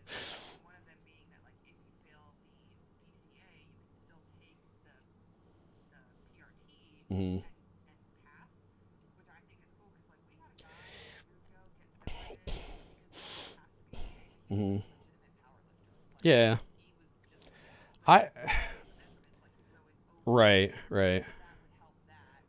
And as someone, I've been taped ever since I had. Yeah.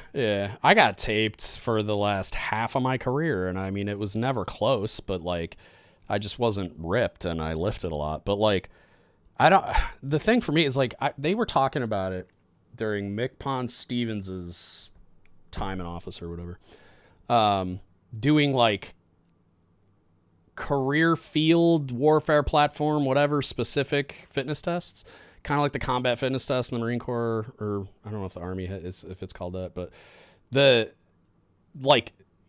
a normal fitness test, and then there's like a fitness test for the people that are going to go do the thing that requires more physical ability, right? So it's like if you look at like somebody like a CT that sits in an air conditioned basement doing the things that you guys do, and then you're talking about like a corpsman with an FMF, like that's on the green side with the proper like they're going out with Muse and shit.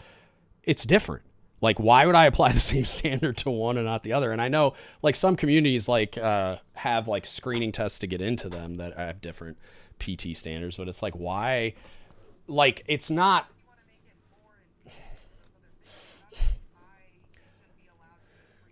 I don't either, but I could accomplish that by doing a BCA only, because you sit at a desk. So it's like I could accomplish, like, for submariners, I don't need you to be able to jog 1.5 miles. I do need you to be able to climb ladders with a bunch of shit on, and I need you to be able to rapidly navigate the submarine with your vision obscured because it might be smoke filled in an FFE and SCBA. I need you to be able to do that shit, and it's physically demanding, but it's a different kind of physically demanding. So it's like, I need you to be able to do that shit. I mean, you could apply almost like a toned down version of like a firefighter school fitness test to submariners, and it would be infinitely more applicable and relevant than the PRT. Like, it's fucking stupid. But you got a bunch of big fat kids on those too that get waivers because they're nukes or whatever the fuck, and it's like, so the whole thing is kind of, you know, it feels like it's all getting thrown out the window anyway, because it's like anywhere they can identify a, like, it's a force shaping tool. It's like, it always has been, and now they're using it to retain more people instead of to force more people out of the Navy. It's like, There's a difference between policy and law. mm-hmm. I wonder if there's a law that says that every service must have Maybe, or because if we had the power, I bet you the Navy right, or a lot of almost all of our instructions come from there's like a DODI, and then each service kind of tailors it to their services requirements, and then sometimes you get the warfare communities and so on. But like, there's probably a DODI that mandates it, so the Navy can't say, well, we're not playing because the DOD, then they'd be violating the DODI. But right. They're probably operating within that sandbox and just making it as like chill as they possibly can to keep people in the Navy. That's my guess anyway, just because manning and retention is such a shit show. But I don't know. How do you guys feel about that? Like the PT test being what it is now, like one way or the other?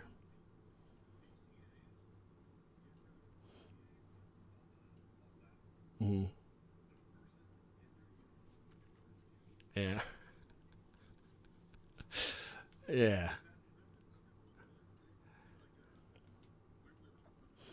Mm. Right. Mm. Yeah, they're like, nope, you ain't growing that patchy, ratty ass shit. You look ridiculous. It's like an NCO. Okay. Yeah, the unit's just like, nah, you're embarrassing us. Shave that shit. Yeah. Mm-hmm.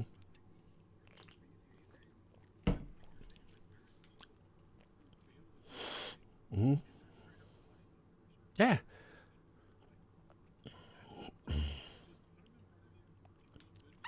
Yeah.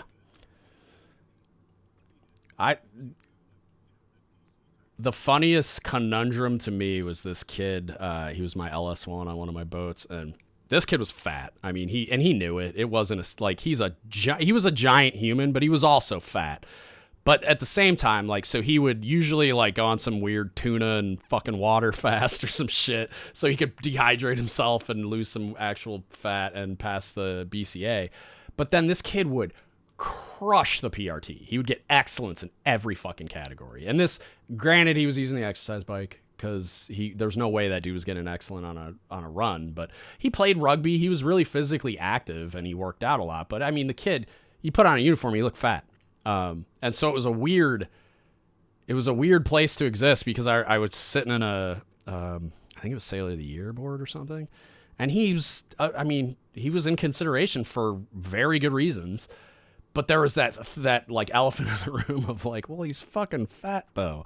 And so my cob said that out loud, and I like lost it on him, because I'm like, he hasn't failed the standards that exist. So like, it's the flip side of your argument of like, he looked fat in uniform, 100%. I'm not arguing. I couldn't argue that if you put a gun to my head. But by the standards that existed, he was doing better than everyone in that room on the PRT, and he passed the BCA, barely, but he passed it. And then he'd get excellence on the PRT. So it's just like, you don't get to hold like something against him just because he looks bad in uniform because the standards are what they are. But I agree with you that like I'm a lot more concerned for most career fields because the vast majority of the military is like in support roles. You know what I mean? Like they're not out there doing something that's super physically demanding. And then even the ones that are, it's like the fitness tests could be tailored in a way that actually makes some kind of logical sense instead of doing some generic PRT that like accomplishes essentially nothing, because there are people like that kid that can crush it and get an excellent. And I mean, he didn't look great in his uniform. You know what I mean? So it's like, you could argue that you still have the same result of like, we're embarrassed by the fact that we have fat service members and we're the military and what we do for a living, like as an overarching organization. It's like, that makes the organization look bad. And it does. You could argue that it's like a professionalism thing, or you could just argue that it just makes us look stupid and weak. But like, I'm more concerned about that in most scenarios because most people aren't out there doing something like where the difference between life and death is your physical fitness level or your ability to like lift a thing or whatever. And it's like, I mean, I don't know. I wish they would. I was really excited when I saw Stevens talking about that kind of shit, where they'd make it like more of a practical thing. And you could even, I don't think it would be the best idea because people would probably get way out of shape on shore duty, but you could even make it based on like what your orders are too. You know, like, do I need to take the firefighter fitness test when I'm on shore duty? No, I'm fucking working in a base galley or a schoolhouse. It's like I'm standing on a podium, so I could just take like the generic pass the BCA and, you know, be ready for when you're going back to a ship kind of thing. But, or maybe you have to like pass one before you transfer or something. Right. Yeah. Yeah. Mm-hmm. Yeah. Yeah.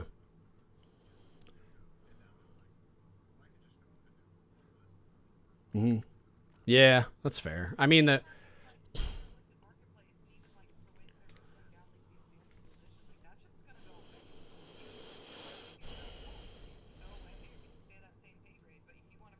Yeah.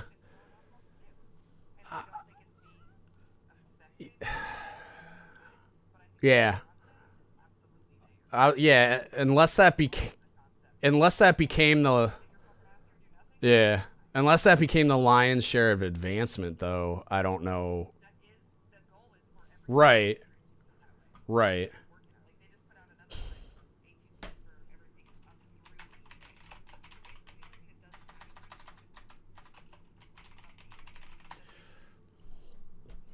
Huh.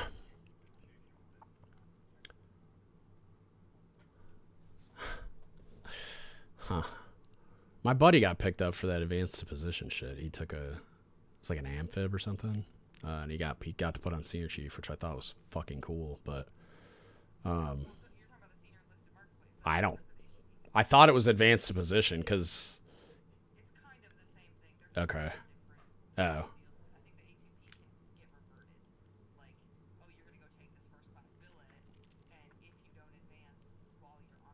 Oh yeah, no, I don't think that's what it was. Okay, yeah, it was. I think it was that then, because I went out. He was on the Constitution, and I flew out there to pin him, and then, yeah, he was like transferring in a few weeks, kind of thing. Like he was. Man, this was forever ago. Shut up. I was not in the best place at the time. Plus, huh? Oh, if you do, let me know. That'd be dope. That'd be fire. Honestly, like I would have only shut up for pinning anyway. I don't think me at a final night would go well, especially with your community. Yeah, I'd be melting their fucking faces off, and I'm like the old retired guest. I'd be like voted off the island immediately. Yeah, go ahead, man. Sorry, that's a stupid thing.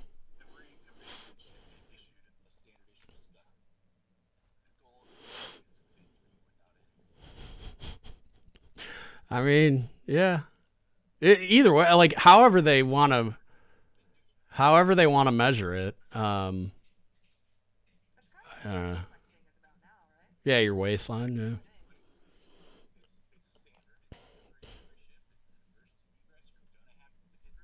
Yeah, that's fair.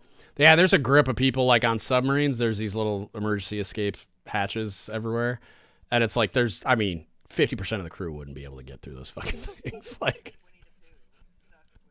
oh yeah, it would have been rough. Yeah, well, it applies to everybody that's on a ship or a submarine or whatever, I guess. But yeah, I'm fine with like the BCA as it exists, roughly, I guess. Now it's just I don't, why do I care if you can do 30 push-ups? Like, it depends on what you're doing or what you could potentially be doing, and I don't, how you would then implement that program. I'm not sure, but.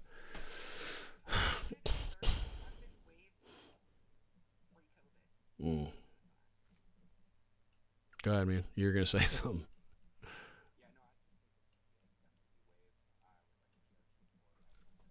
That yeah, that would make a lot of sense too. Except for the instances like that dude. I mean, he was so big that I think he could just pedal the fuck, get so many calories on the exercise bike that it was an excellent run time.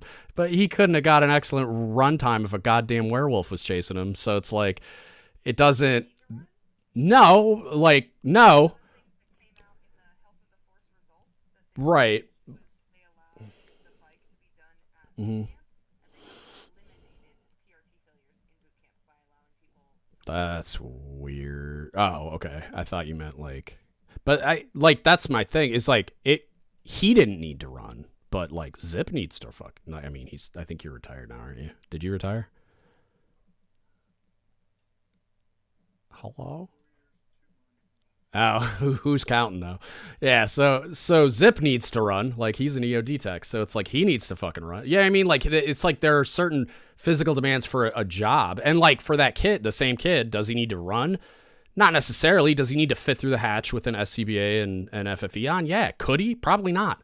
Like, he was huge. Like, I'm not saying just like obese. Like, he's just a giant human being. Like, he's probably 6'2", 6'3", but he was just big all over. I mean, he was just a big dude. And then he was also overweight.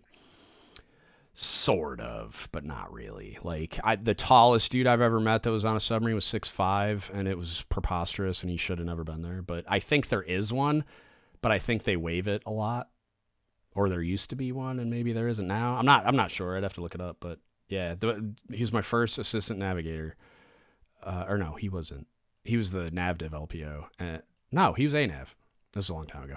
His name was Clanton, and just this, he was like 6'5", 6'6", kind of like a lanky black dude. And when he would sleep, his knees would always be poking out of his rack because the thing is only like maybe 6 feet long, And so like every time you'd go down to first class berthing, his knee, and I'm talking like all the way out, almost touching the other rack curtain. This dude was so fucking tall. I was just like, I felt so bad for him. He's probably got all the issues now that he's an old guy, because I'm sure he stayed until retirement. But that's only like 72 is 6 feet, so 80 would be. God damn, fuck that. If you were 6'8" on a submarine, you would last a year, like tops, because you'd be like this 100% of the time. Like, you're not. I mean, if you're standing up straight in every area is like in every area that you're going to travel on a regular basis is like my height. I'm like 5'11". I'm like, you're not fucking, if you're over 6 feet tall, you're hitting your head on shit and hunching over in certain spots. And then like, if you're 6'5", fuck, like he was never standing up straight. If you've never been on a Los Angeles class submarine, like this dude was always hunched over 100% of the time. Yeah. I don't know how he did it, man. Yeah, well, yeah, I know, right? Like VA shit, but like I'm sure his spine is a shit show. His neck and spine and fucking probably his shoulders and Jesus fuck. 6'8's preposterous. Like, he should not ever be allowed to be that tall on a submarine. But yeah, that's weird. I'm surprised it's 80 inches. What else you guys got? We've been doing this for a hot minute. Oh, I'm gonna have to fuck off and eat food soon, but I can hang out for a little while longer. Nothing? Crickets? Yeah. You look like you're working. Get the fuck out of here. Are you working remotely? Oh, okay. Grill weekend. That's not working, sir. I don't know if you. I don't think the VA has a fish, or not the VA. I guess you work somewhere else, but. Hmm.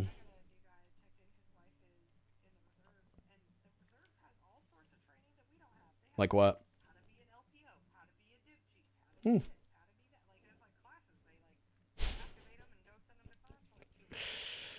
That's funny. You would think so. Maybe their justifications like, well, yeah, but like maybe the justification for the funding was like you and I be, or well, not me anymore, but like y'all being on active duty, you get a lot of training and experience on a daily basis that they don't get because they're part timers. I don't know. Who the fuck knows, dude? Why does the Air Force have like 5-star hotels as barracks? Because somebody prioritized it that had stars on. I don't fucking know, man. Like, that is bizarre, though.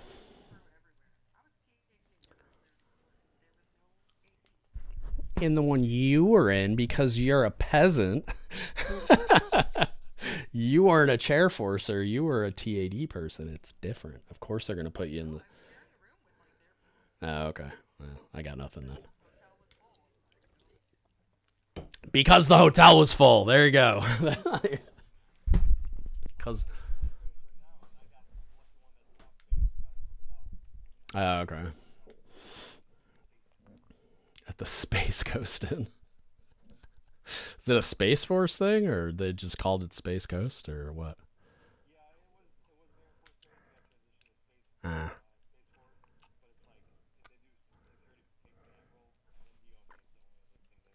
Oh, okay. Yeah, yeah. Diomi.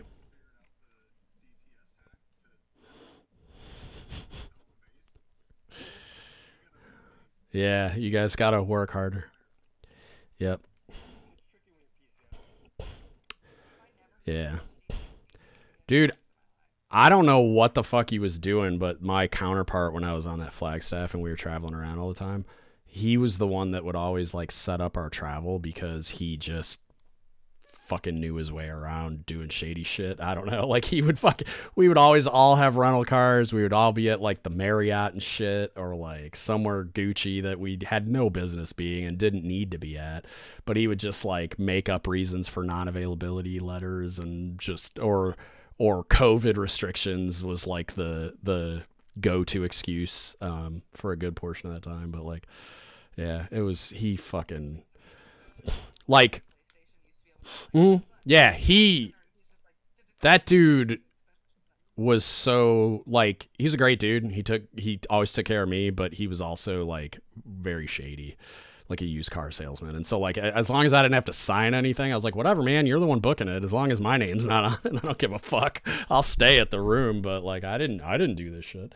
And then like when we went to the Chiefs board together, like, of course we knew we were both going, but like, you're not supposed to know because of the way they want you to route the packages. It's supposed to be like anonymous and stuff. And so he like insisted with the yeoman that I get my own rental car. And I'm like, bro, we're going to be in the same barracks. We're going to be driving 3 blocks to the building. And he's like, yeah, but what if I want to go somewhere and you need a car? And I'm like, I drove that thing like twice in 2 weeks. Like, and it was to go to Chick-fil-A. It was so stupid. And I'm like, bro, we could, and like every morning I would meet him at his car and we would ride together over to the building. So what the fuck are we doing? But he was that guy. And he was probably out doing hood rat shit at night. So that was probably why he wanted his own rental car. It was more for him than it was for me. But yeah, he was a wizard. All right, y'all. I think I'm going to wrap this shit up. Thanks for coming. Sorry I wasn't more on the ball with fucking announcing it, because we talked about it in the Discord chat server a week ago or more, and then made the decision to do it today, and then my dumbass didn't put anything on social media until yesterday. So appreciate y'all dropping in. I'll do another one again soon, because I really fucking enjoy doing this shit. So I appreciate y'all showing up and everything. Feel free to hang out and talk amongst yourselves, but I'm going to stop the stream and shit.